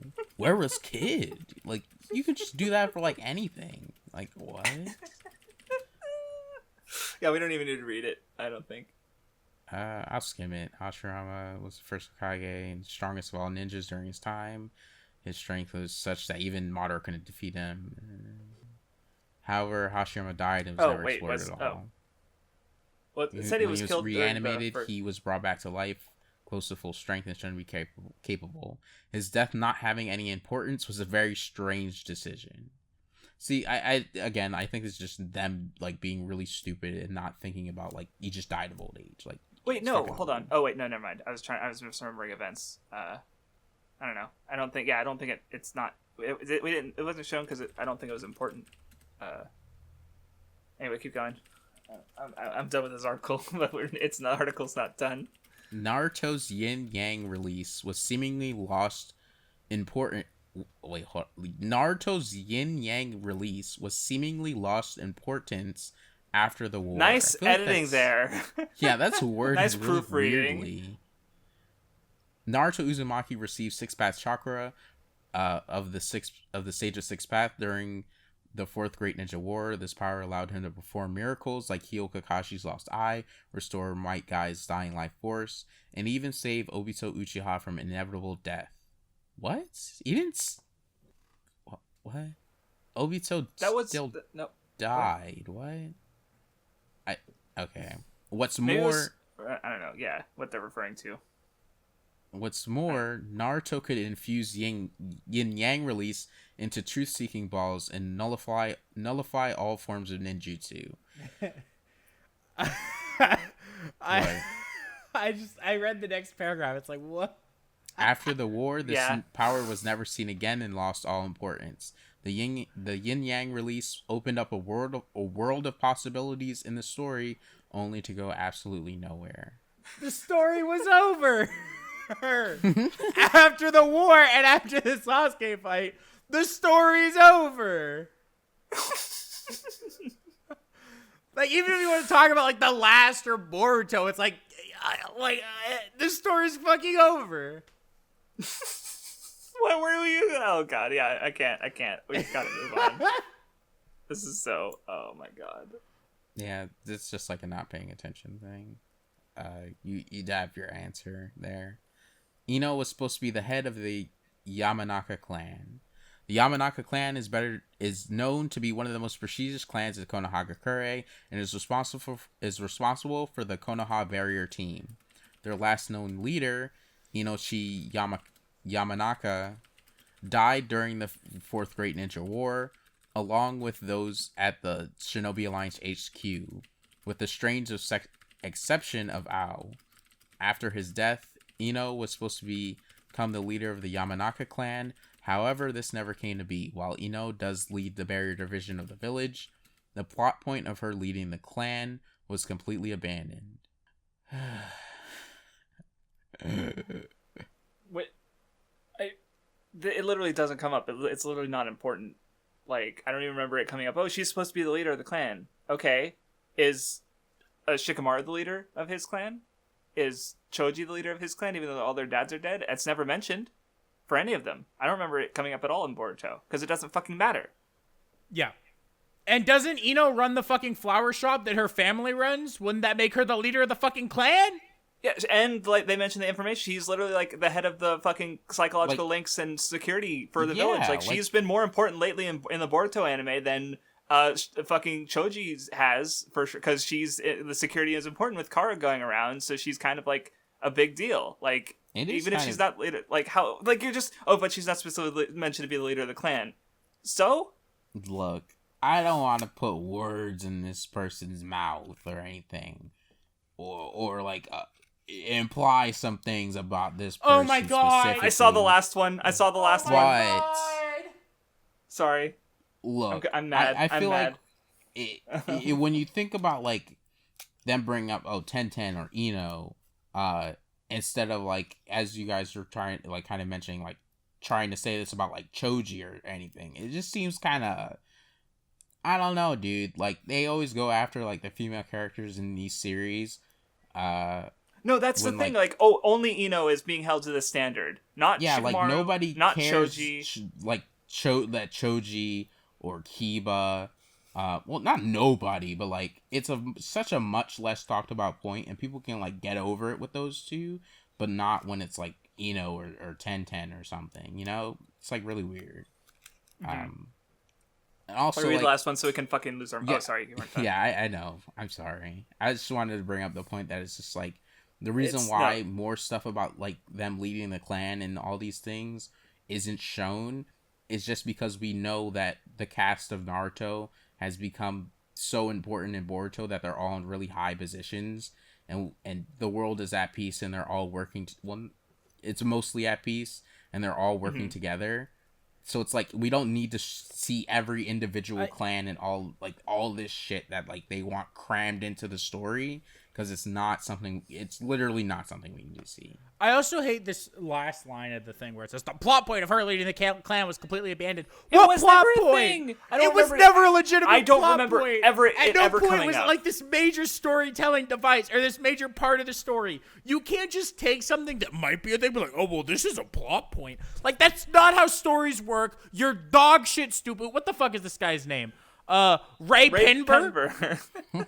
This fucking Death Shut Note the ass fuck bitch. up. Stop writing. Go back to fucking, I don't know, not even fucking college. You don't need to go back to like college and to whatever fucking school you went to. They clearly didn't do a good job. Blame your elementary school. They fucking failed you. It's so You don't funny. even know that what a it's plot Death Note point name. is. Anyway, last one. We got them all. The Hyuga conflict made its introduction in the tuning exams arc, though Neji, who explained the various differences between the members of the main family and the branch family, this conflict was touched upon to be one of the most intriguing plot points in the series, only to be never addressed again. By the end of the story, Naruto was already Hokage, and was never shown to have done anything to solve their issue and misery of the branch family members. Even if he did, fans never got to see it, meaning the storyline was abandoned by the author. It was literally fucking shown, you dipshit, motherfucker. The last exists and touches on it like to some extent. Oh, even In before that, Boruto, did he forget? obviously, Fucking Hyuga Hisashi got revived by the Edo Tensei. Literally fought his brother in the war and literally went, oh, nothing changed even though I died. And Hiyashi's like, oh, actually no, the clan, it's good now. Our branch and our cadet, our main branch and cadet branch, they've ended it. They're equals. There is no more branch family. It's literally stated outright. Get it like explained in the war. Like the war wraps up so many different things that people don't even mention it, and it's just like first of all, even immediately after the tuning exams, Neji and what the fuck was it, Hisashi or Hisashi is Neji's dad. Hiyashi is Hinata's dad, I believe. Okay. I hope I'm not mixing up, but yeah. Hiyashi then. He right after the Neji fight. Like they literally talk to each other, and some change starts happening there. And then by the end at the war, as you two mentioned, Neji and Hinata are, on the same page now and like actually, equals. And we know that the clan has changed. Like we already know that it's a thing. Because Hinata and Neji are the clan. They've changed because Neji was wrong. People can change. People aren't bound by their destiny. And it works. It gets worked out. It's like, this is just like, it's not even like it's not like, oh, it's like the Ino thing where it never mattered in the first place, so why is he bringing it up? It's like, no, it mattered and it was shown. Like, you just missed it, I guess. I'm sorry. Yeah, and like Boruto shows it even more with how like how it shows like the members of the Hyuga family act and how like chill they are now. Like it's shown quite a bit actually. Like it's the most shown clan. It's the only clan that's brought up, really. No, I can't think of another clan that's brought up whatsoever. Like, lineages, sure, like with the other parents and children, but it's not... No, there is one time where Shikadai's clan is brought up, but that's, like, it. And it's, like, one episode, so... or Shikamaru's clan, rather. The Nar clan, that's what I should have said.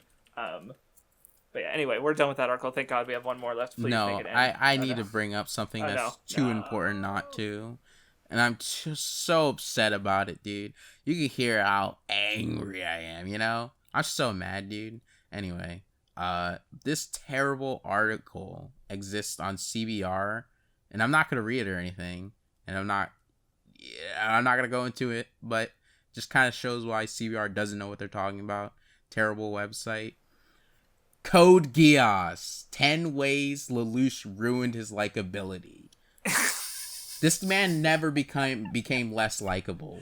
What an absolute masterpiece of a series and a 10 out of 10 character and everything everyone should aspire to be. Okay, well, you know what? I'm just going to post this really quickly. You can't hate on CBR anymore.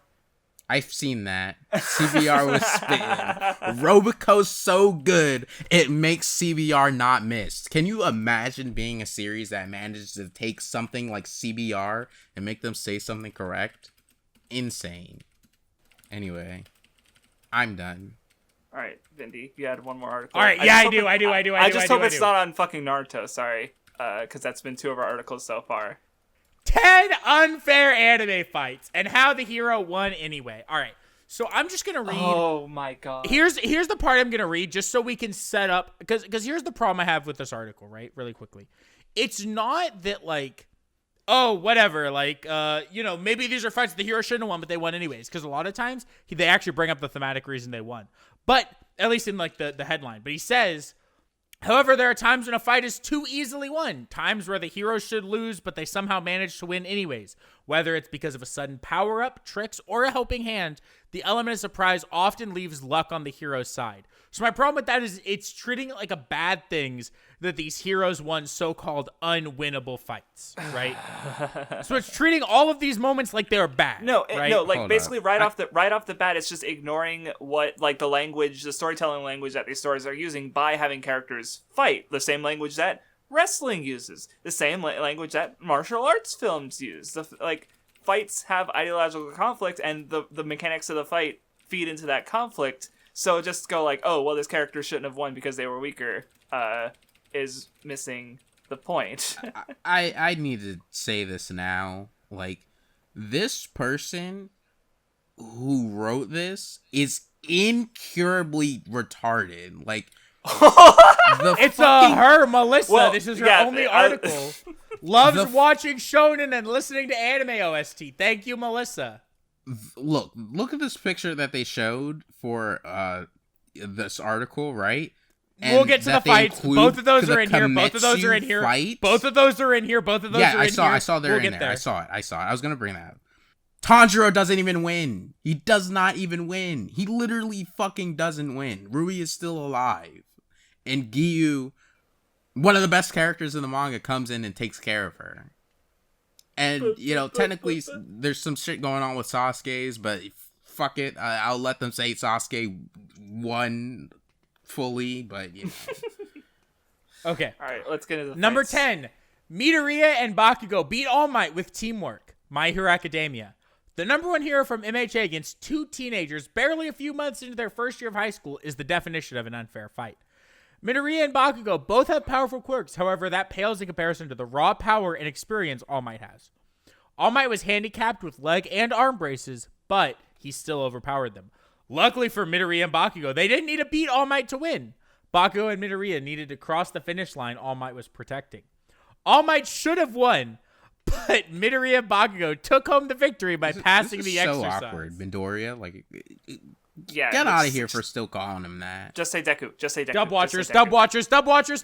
That's the answer. I'm not even kidding. Every dub watcher I've ever seen calls him Midoriya, and every single everyone else calls him Deku. But oh man, they crossed the finish line. Nunmanji, tell me why they're dog shit. Or Craftsdwarf, do it. Go. Defend MHA. Craftsdwarf on MHA. Friendship, teamwork. All they had to do was cross the fucking finish line. It's not like they beat the shit out of an old man who literally can't even use his powers anymore, barely. Like, and was also, like, bound in arm bracers. Like, oh, it was so unfair. Oh, but he was bound in arm bracers. Like, what? Yeah, like, in a real scenario, they obviously would have lost. Like, they would not have escaped. Like, the test is literally designed so that they have a chance at actually winning. Like, there's no way they would design it to where they couldn't have a possibility of winning. Like, everything was planned out in terms of what should be realistically possible for these two, and it was brought down to their level like a shitload. Like, yeah, like come they on, dude. not only do they handicap All Might, it's a student exercise. Like, that's the prize. Like, it's not a fight. This isn't Deku and Bakugo versus All Might. The fight is literally, it's a test. It's a student test. So are you going to say, oh yeah, All Might should have just failed these kids because he's the number one hero? Are you fucking kidding me? The whole thing All Might was testing them in was their ability to work together. And that's why you could argue probably All Might let them pass, was because they actually chose to work together, which is what he was trying to get them to do. It's almost like that's the point of the fight. I can't believe Horikoshi betrayed his theme of fuck them kids by having the characters win instead of just having All Might beat the shit out of them. Because abuse is based. Shigaraki's dad was spitting. So is Endeavor. And Endeavor. So, all right, next. Number 9. Sakura couldn't protect Naruto and Sasuke without help. By the time the Chunin exams arrived in Naruto's episode 20... That picture's from the Wave Country, by the way. Or wait. Naruto and Sasuke were well equipped to take on any challenge. Sakura, who often stood on the sidelines and has no special technique of her own, lacks the fighting experience of her two teammates. When confronted by the 3-man team from the Sound Village, she was clearly out of her depth, although this is portrayed as a moment of triumph for Sakura. She didn't do much fighting herself. Had it not been for the interference of others from her village, including Sasuke, she would have been killed. Okay, fucking Sakura was awesome in that fight. Fuck you. Yeah, she was great. Like, look, the part that always gets me is where there's the one dude on the Sound Village who's not the bandage guy. He, takes out a clone of Sakura's, and he takes out another clone, and he throws another shuriken, and it's like, okay, where's that clone coming from next time? And then blood drips on his face, and fucking Sakura starts beating his ass, because she just took the shuriken and made it, like, fucking... It was fucking awesome, hello? Like, oh, but she shouldn't have... Or it was, like... Yeah, it was an unfair fight, and she didn't win. She got help. Like, she didn't... Like, it's the same thing with the Tanjiro thing later. She didn't win the fight. And that's part of the important part of her characters, that she didn't win, right? That's what the Ino fight's about. That's what her joining up with Tsunade's about. That's what the Sasori fight's about. That's part of Naruto's or Sakura's ongoing character arc throughout the entire series, is that she isn't winning these fights. But the important thing about this fight is that if you compare what she does in the Forest of Death to what she did against Zabuza, in the Forest of Death, because she was forced to, she learned the lesson that Sasuke knew from the beginning because Sasuke learned it with Itachi, and Naruto learned in the fight, the first encounter with Zabuza. I was going to bring that up as a point. Where she learned that she has to be a person of action. She can't just sit back and, like, play passive, right? She's going to have to go in there and get in and do something. And that's her learning that lesson. That's why she cuts her hair, right? And that's, like, what that fight is about. It's not about whether or not Sakura wins. Because she doesn't win. She gets help. She lost. That's what I don't understand. Because, like, what does Melissa want from this fight? Does she want Sakura to get more of her ass beat? And does she want Naruto and Sasuke to get, like, killed or taken by the Sound guys or whatever they were trying to do? Like, what did you want? Yeah, the point is that Sakura is willing to fight. That's what matters. Is that Sakura sees impossible odds and, you know, she is someone who endures. Because that's what a fucking shinobi is. Like, I think it's such a, like, terrible, like, viewpoint people have towards, like, people who aren't winning fights. Like, people think, like, people just discard any fucking achievement that someone could have, just because they didn't win, which is, like, actually insane. Especially if we were to start applying that logic to, like, you know, real people, you know? Like, yeah, it is a story, but it's just, like, you'd hear how stupid you sounded if you, like, saw, like, a real life situation like this and thought that, oh, they didn't win, you know, or they should have been killed or whatever. But for another thing I was going to bring up is just, like, how cool that moment is. Because it's, like, in Sakura's first, like, actual fight where she's, like, fighting and, you know, and learning to try, she doesn't have anybody to come and, like, support her for quite a while, and she, like, has to hold them off. And, like, with Naruto's, like, like in the like at the like before they actually like arrive to Land of Waves, right? When Naruto like freezes up, at least he has like Sasuke and Sakura around. You know, he wasn't just like by himself there. But Sakura's like first moment of like kind of having that, she was just like fucking by herself and like and she's fighting multiple enemies. Like that's such a cool moment for her actually. And it's like, really cool. So that like it's being used like pushed against her somehow is like, come on. Anyway, I'm ready to move on. Yeah, go ahead, Vindy. Okay, number 8, Kurama beat Gamma hands-free, Yu Yu Hakusho. As the most intelligent member of Team Urameshi from Yu Yu Hakusho, it's almost impossible for anyone to outsmart the demon fox Kurama. In the Dark Tournament's second fight, Gamma nearly managed it by taking advantage of Kurama's habit of studying his opponents. Gamma placed a seal on Kurama's limbs that made it impossible for him to move. With no way of defending himself or fighting back, Kurama would have surely lost. However, at the last moment, Kurama managed to produce his technique, the Rose Whip. By attaching the whip to his long red hair, Kurama was able to attack Gamma and win the match. Okay. So, like, Pretty Boy uses long hair to, yeah. I also think that, like, this comes from, like, people not understanding, like, and maybe it's them maybe it's them not following any kind of, you know, there's a few things I could think of it as, right? Part of it is not knowing how a tournament actually works. Part of it's not following any kind of real, like, tournament structure or any, like, sport or whatever that uses tournaments and has strategy as a part of it. But I'll use esports and I'll use 2 different games as an example, as a real-life example of something like this so that you can't say, oh, well, it's just fiction. It doesn't make sense, right? Something that happens a lot in both League of Legends and in Counter-Strike, 2 esports I followed for a long time because esports is generally always tournament-focused, is that as you get farther and farther in the tournament, teams have to reveal what they have stored away. So in the preparation for a big tournament, right, teams or players or whatever will have things that they have, right? It could happen in Smash as well, where someone might have a pocket pick as a counter, right? Where you'll have these things that you come up with and you think it's really good and you hold it, right? You don't show it in the first round and you maybe try to get away with not showing it as long as possible, right? If you have a technique, maybe you have a character pick, maybe you have in Counter-Strike a map pick, you know, you have these things where it's like, oh, I'm going to hold on to this until I have to use it to advance in the tournament because if I can use it, I can get the element of surprise against someone. That's like basic mentality going into a fucking tournament where you know you're being watched by your next fucking opponent. That's not an ass pull. It's not like even if you wanted to say, oh, well, he gained it. He didn't. He had it from the beginning. He was just choosing not to use it before. Like, what do you want?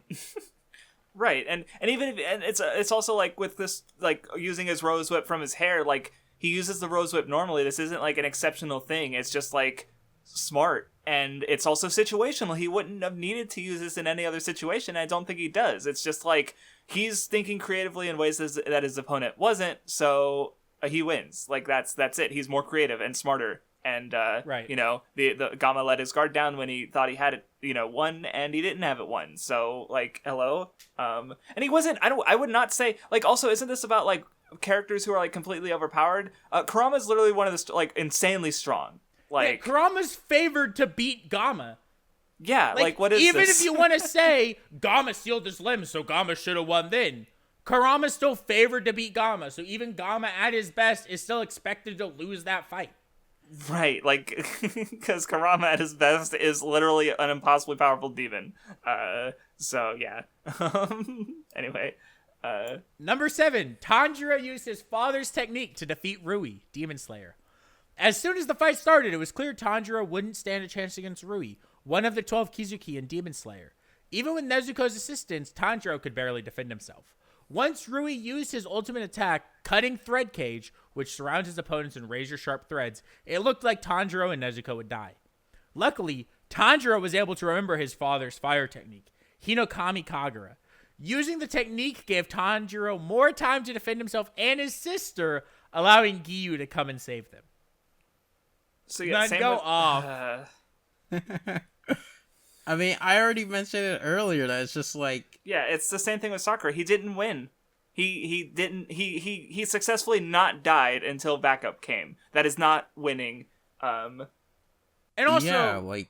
Go ahead. Sorry. Are we gonna act like someone's life flashing before their eyes when they're about to die is some kind of a new thing? Hello? It's One of the literally most used tropes in both Western and Eastern storytelling. Right. Like, I'm sorry? Hello? Yeah, well, you say known trope. I'm like, wait, isn't that like a real thing that people have remarked? Oh, I don't know. happening I've today? never almost died. Okay. Oh, yeah, I haven't either. I like it's so common. I assumed it was real. I guess I should check agree. that out. I mean, it is one of those things where it's so common. I assume it is, but even if it isn't, it's just an accepted thing that happens in stories. You know. I also think that it's just like they're kind of downplaying here how like it wasn't just Tanjiro pulling through to not die. Like even if he did remember the Hinokami Kagura, that shit wouldn't have done anything if it wasn't for Nezuko being there. So it's not like Tanjiro it was just Tanjiro here, like it's both Nezuko and Tanjiro together who managed to just barely survive, and they don't even win. Like it literally like I don't even understand like how this is implied to like have anything wrong with it. Like I mean I don't even know if this article is trying to say there's things wrong with all of these or not, but it's just like I think the beginning implies that there is. Especially the earlier ones seem like that. Like, the characters are just winning by luck. Like, it was luck that the main character remembered his family and was able to apply what he remembered to the techniques he knows now, and actually like go through with that technique. And the problem I have with this is the problem I have with a lot of the ways people talk about ass pulls and stuff in Shounen, where it's like you just don't even think about the actual storytelling, not only the storytelling devices in play, but like the actual ways that stories are told and the ways that like characters get stronger, right? Mm-hmm. Like, I don't know. It's just, it's unbelievably cringe. Yeah. Okay. Number 6. First of all, I just think like this Kimetsu one is so shittily written and explained here, because it's like this reading it like you can read it as it just like explaining, like trying to very surface level explain like how Tanjiro defeated Rui, but the wording isn't clear enough into like either leaning into trying to say it's a problem or leaning into just like being an explanation. Like it's literally not clear the extent of which they're trying to imply that this is a problem. So it just like really looks like a lazy and shitty explanation of Tanjiro defeating Rui. He doesn't, but All right, this is one that makes me wish we had someone else here, but yep. Ichigo defeated Kenpachi thanks to his Zanpaku Toe, Bleach. During the Soul Society arc in Bleach, Ichigo faced a number of powerful opponents. He struggled against Ikaku Madarame and barely managed to beat Irenji Abari. When Ichigo first came across the captain of Squad 11, Kenpachi Zaraki, the power differences between them were clear. Kenpachi's spiritual pressure was so overwhelming, Ichigo's first instinct was to run away. And when they first went toe-to-toe, Ichigo's sword couldn't cut Kenpachi. Ichigo's defeat was clear until he accepted his Zanpaku Toe, Zangetsu, as an equal partner. Their combined spiritual pressure gave Ichigo just enough strength to beat Kenpachi and win. That's the point of the fight! Well, and they don't mention that Kenpachi was holding back. No, because it's not more that like he was holding back, yeah. but like he, his own hangups over like, not trying to actually know his fucking sword's name. Right, that's what I mean. Like, that's the point of the fight, is that Ichigo wins because of his Zanpaku Toe. Because Ichigo worked together with his. Kenpachi didn't work with his, right? That's why he won, because Ichigo would work together with the sword when Kenpachi was trying to work against his sword. Right, because Kenpachi and Kenpachi's whole thing is that like he's throwing away his pride as a fighter by like deliberately, like he has the bells that so he can set he's alerted by his opponent, right, or coming and stuff, right, and then just like multiple ways of his opponent having the advantage, or like the eye patch that drains his own soul energy. He literally lets Ichigo have the first hit. Like he wants to have a more fun fight, which means putting all these handicaps on himself, like using his sword one-handed, even though it's a two-handed sword and he'd be way stronger if he used it in two hands. He's literally like going easy on Ichigo because he wants to have fun, and that exact fact is why Ichigo is able to exceed his expectations and defeat him even though Kenpachi is insanely fucking strong. Like, that's just Kenpachi's whole character. Is him regaining his pride as a fighter, and trying and putting in effort for a change. But oh my god, the next one is even fucking anime. No. The next one Yeah, so I'm just gonna go ahead and say this now. I haven't seen Avatar in so long. Number 5 and number 1. Number 5 is an Avatar one. Number 1 is a Legend of Korra one. Melissa, Avatar: The Last Airbender and The Legend of Korra are not anime. God, she literally has the name of someone who would consider them anime. I'm just saying. Please stop putting them here. I don't care what kind of dog shit explanation you're going to try to give to cope, the fucking copium you're going to be on to tell me they're anime. They're not anime, and thus we're going to skip it. Oh, sad. I don't know enough. If you feel like you would have enough to say, I haven't seen Avatar in long enough. I'll read it. No, and even not even from me, but a certain other friend of ours who may make a video on this exact thing. So anyway, fighting a firebender when they're at their most powerful is hard enough, but on top of that, Aang only has one summer to train for it, even with the best bending masters. He only has 3 bending styles mastered by the summer's end, and his lost connections he has with the Avatar state. He had all of them mastered by the time he fought Ozai. What? I mean, anyway. If you want to be like really, like you really want to stretch this, I don't think Aang was like a firebending master. Like, he obviously could firebend. Okay, but I don't think it was yeah. like as mastered as his other styles. Like, I guess, like, if I want to be like super charitable, I guess.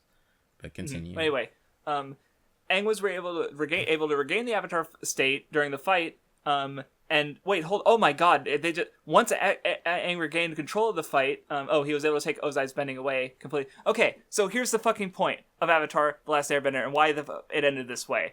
So Aang is the Avatar. He is also the Last Airbender. That is the title. The whole point of the final fight is that Aang, by using the spirit bending, by going back to the beginnings of bending, by understanding that history, he found a way to take the harder route, to respect his own history as an airbender and retain his ideals rather than give up on that humanity and be the Avatar. The balance between the spirit world and the human world, who has to give up part of his humanity to become the Avatar, but he decided to end the fight rather than ending it like an Avatar. Like, remember Kyoshi? She fucking became infamous in that one place by like killing a conqueror dude, and right, like she acted like an Avatar. She just killed someone, and but yeah, she retained her home. Aang, by taking away Ozai's power, was, he's acting as the last airbender over being an Avatar. Because if he wanted to just say, he could have also, not given up his love for Katara and learned how to master the Avatar state at the end of Season 2, but he is still a human. That he is still an airbender. That's a big part of his character. And so, he took the hard choice by using spirit bending, by almost losing his, because that was the whole conflict, is that it was a battle of wills and spirit, and you're putting Aang, a character who's very doubtful, not confident about everything, versus Ozai, who's literally he's the personification of everything wrong with the Fire Nation. He has never had any doubt about what he was doing. So Aang took that hard route and won because of his idea and was able to fulfill his ideals. That's the point of the fucking series. That's what the series is saying, by having the fight turn out this way. That And you literally said, once he gets to Avatar state, he could easily have defeated Ozai. He's the stronger one in that situation. And same with the fucking Kurama example. Anyway, moving on. Unless you want to say something from your memory of Avatar. I wanted to say how whatchamacallit, there's a reason that every other Avatar before Aang failed. They were not able to achieve what they wanted. Even if we were going to remove them from their overall thing of trying to achieve balance, and they would probably want all the nations to get along, even in their personal life goals, they just failed. They literally couldn't do what they wanted to do, and some of them prematurely died and things like that. So it makes sense why Aang would obviously be different in that regard. This is such a common storytelling thing that people always think it's bad for some reason when the character finds some other way, when it's usually Yeah, like the point. if I kill him, I'm as bad as him or whatever. When it's like, that's fair. Yeah, like it's just also like like a thing I've heard explained that I definitely think really holds up with Avatar is like it's definitely doing this thing where these people who have all this power often throw away their humanity in using their power like in basically abusing their power, like Ozai with his fire like his prowess in firebending loses his humanity because he's like literally trying to take over the world and be like a tyrannical dictator about it, and Kyoshi, when she killed that guy, she just like kind of failed as an avatar and couldn't, like she became inhuman because of how she was using her powers. And but when the avatars, they fail as avatars by not maintaining that balance, where Aang does keep his balance with his human side and his spiritual connection by like he's doing his duties as an avatar by stopping Ozai, but he's not giving up his humanity to do so, which is why he succeeded, right? And there's also like two other quick points that I just want to bring up. It's just like the whole energy burning thing was like brought up and relevant to the story, and it kind of makes sense why it ended up being a thing. And two, I think this is just generally like clearly a consistent thing Avatar's going for, where as the avatar they make the decision that's different from all the other avatars. Like Korra does the same thing as well, like at the end of the series. I don't know if I need to spoil that. I probably won't because I don't have to. Where she makes this decision that the other avatars wouldn't have done, but it is like the right decision. Okay. I've only watched season one. It's like very clearly like a purposeful thing Avatar's doing, every time. But go ahead, Vindy, with the rest of these. Yeah, so number 4. One for All saves Midoriya Izuku's life. My Hero Academia. Muscular is one of the most powerful villains. Oh my god, holy shit! In the Vanguard Action Squad of My Hero Academia. His quirk grants him strength, durability, and speed. Muscular also has a bloodlust that causes him to thirst for destruction. As a first-year hero student, Midoriya was no match for him. Muscular was responsible for several hero deaths already, including Koda Izumi's parents, the water hose heroes. Even though it looked like Midoriya was done for, he was able to call on the power of his quirk, One for All. Midoriya pushed past 100% of his quirk's limit and took Muscular down. I just want to say something real quick. That's just like again, there's like no fucking flair to what they're like writing here. Like there's nothing here that they're pretty like dry. Yeah. Like what the fuck? Like why? Like this is so badly done, honestly. Go ahead, Vindy. Like you wanted to bring something up. Horikoshi has literally explained this fight to people that had issues with it. His response for why Deku used One for All 1,000,000% was, I'm not going to say and I quote because I'm not going to get it verbatim, but it was, think of this as like when a mother is able to lift a car to save her child. When faced with like extreme circumstances, people can go outside of their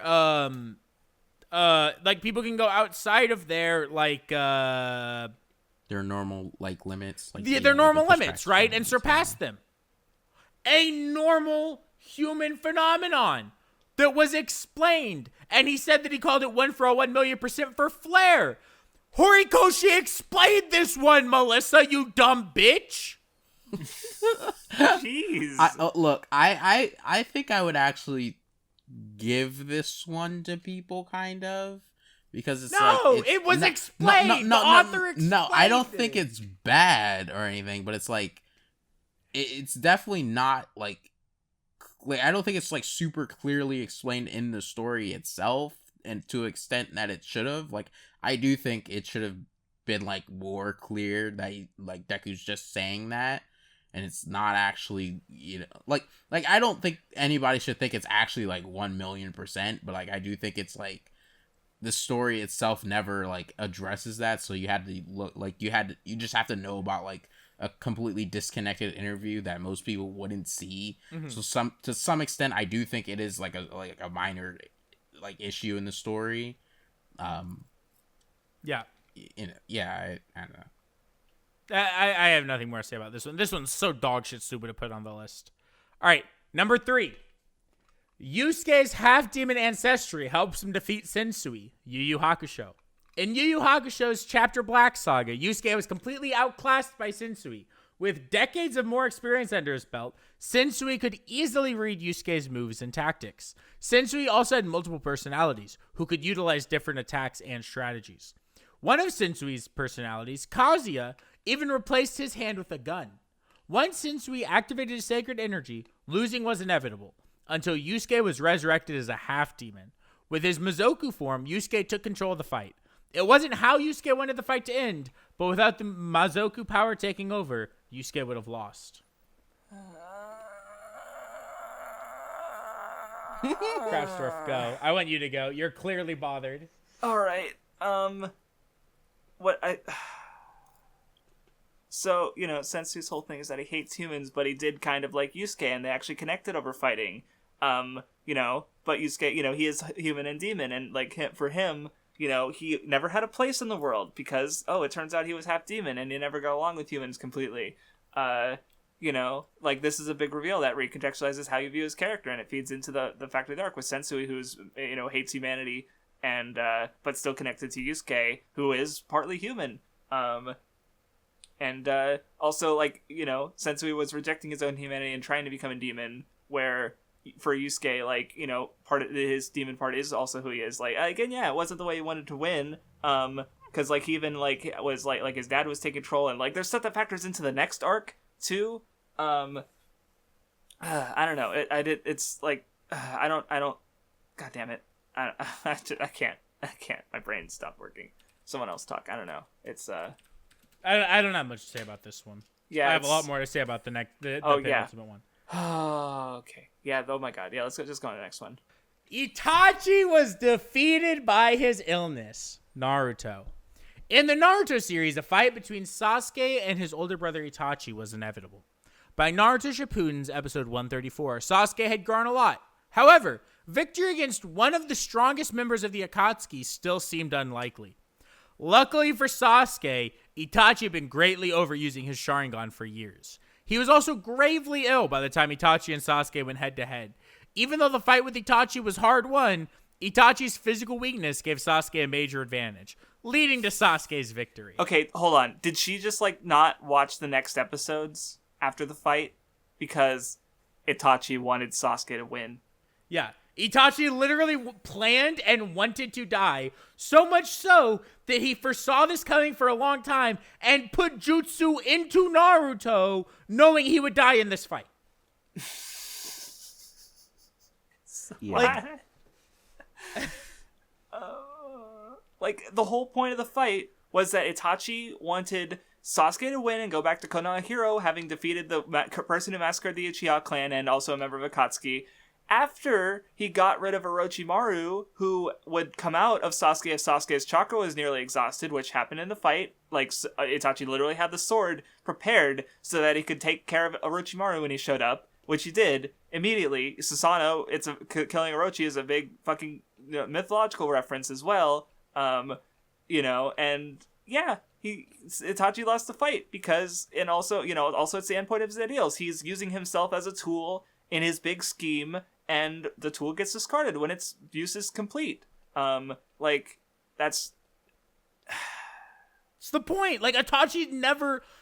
you can say what you want. Itachi never went into this fight expecting to win. You know that because if Itachi really wanted to kill Sasuke or really wanted to not die to Sasuke, he would have done it at the very fucking beginning when he had Sasuke under Genjutsu. Yeah. Itachi's goal, was for Naruto to beat him, or for Sasuke to beat him, Sasuke to be able to go home to Konoha as a hero, having defeated Itachi, Yeah, and if he be did reaccepted in the village, because he also wanted Sasuke to not ever look past what happened into why Itachi did what he did, but to only see Itachi as the villain, and then say, okay, I've done my job, I can go back to my friends. But when Sasuke learns the truth of what happened, Sasuke decides to go a different way from what Itachi wants, right? Which is partly due to Itachi's failings and partly due to Sasuke's failings. And it's only when Naruto is able to talk to Itachi about Itachi's failings and then fight Sasuke over Sasuke's failings that Sasuke's over to get over it. Otherwise known as the entire fucking point of Sasuke's character arc. And, like, basically the entirety of the series. Like, it's handled over everything. Like, come on. Sasuke's literally the second most important character in Naruto for a very good reason. Alright. Sorry, I was not laughing Like, at that. what a bad fucking point here. Like, it literally, like, this is the one, I think, more than anyone else, any other one on here. Like, more than that first MHA one, more than any of these, where, like, to actually put this on here and legitimately type, luckily for Sasuke, Itachi had been greatly overusing his Sharingan for years. Naruto went over your head. You missed the point of it all, right? Well, this is like, it literally explains the point to you right after this fight. I don't Even the get point it. of the Sharingan is explained when Sasuke takes Itachi's. You think Itachi, like, let's be fucking honest for a second, okay? Let's actually be honest. You think the motherfucker who murdered every single Uchiha wouldn't have been able to take another pair of Mangekyo Sharingan for himself if he really wanted to and not have his eyes go out on him? You really think that's too far above him? Fuck no, it isn't. He chose not to because he was always planning to give his eyes to Sasuke. And in case Sasuke used his eyes for bad reasons, like, he literally, that's why he planted the crow in Naruto to activate when he saw Itachi's eyes, because and that's why that happened with Edo Tensei. Anyway, this is too important not to show. Should be in the episode. I guess Nintendo took a W. Okay, number one, and I've never even touched Legend of Korra, so. no, it's fine. I remember it, talk. but Okay. Korra won by exposing the truth about Amon, the Legend of Korra. I don't know if I'm saying that right. In the Legend of Korra season finale, Korra's bending had been taken away by Amon, leaving her with nothing to defend herself. It was unlikely Korra would win against Amon's bloodbending skills. There's only one R in that one. Even Mako, who managed to hit Amon with a lightning attack, was ultimately unsuccessful. Luckily for Korra, not all of her bending was taken away. I thought you just said it was. While defending Mako, Korra's airbending activated. Not only was she able to use airbending to fight back against Amon, but by exposing Amon to the public as a fraud, Korra won the moral war. All right. So yeah, okay. She didn't even explain properly what happened in the climax of the first season, actually. But go ahead, Nun. So I do think, like here's the thing with that. I do think I can think somebody can understandably find it weird that, like, if he has the ability to take away bending, it's weird that he didn't take away all of her bending ability. But, like, you could clearly tell it's like a very storytelling explanation as to why she could still airbend.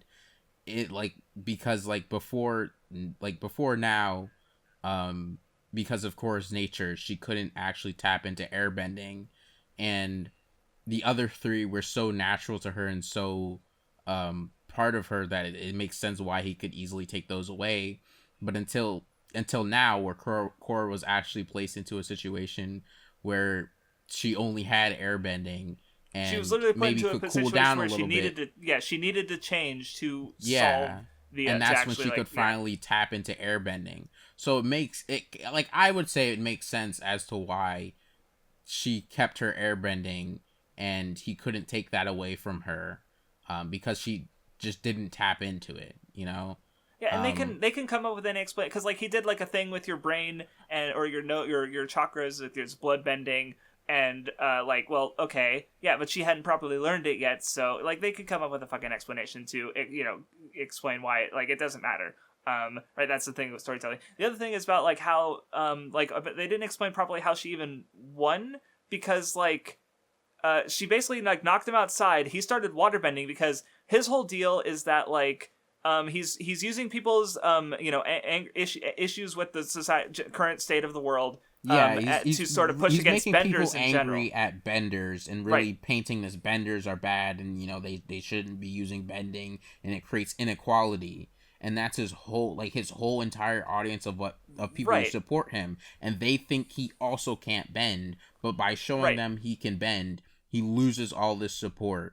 And makes because himself, he was using these people, even though like he is part of that inequality that he's been stating, and so all his followers lose faith in him, and he leaves, and that the fight she doesn't like just defeat him outright. I'm pretty sure the fight just ends there, and he leaves after he loses all of his support. Not irrelevant for Korra to defeat him for one, and for two, it's just Korra is so clearly above this guy. It's another Kurama example, right? Dumpster the fuck out of him. So once he loses support, it doesn't fucking matter. That's why he just leaves. Peace out.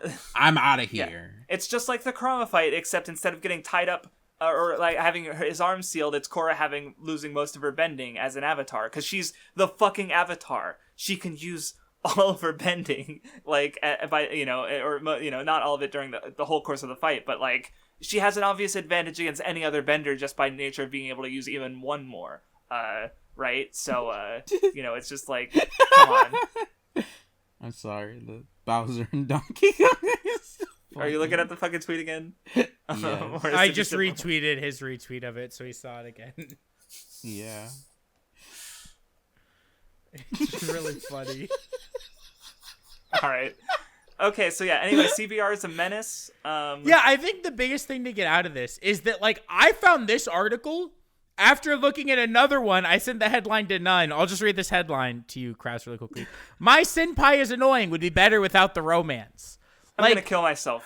You can find bad articles on CBR about anime, and you know what? I'm sure if I had looked for video games, I would have found just as many bad articles.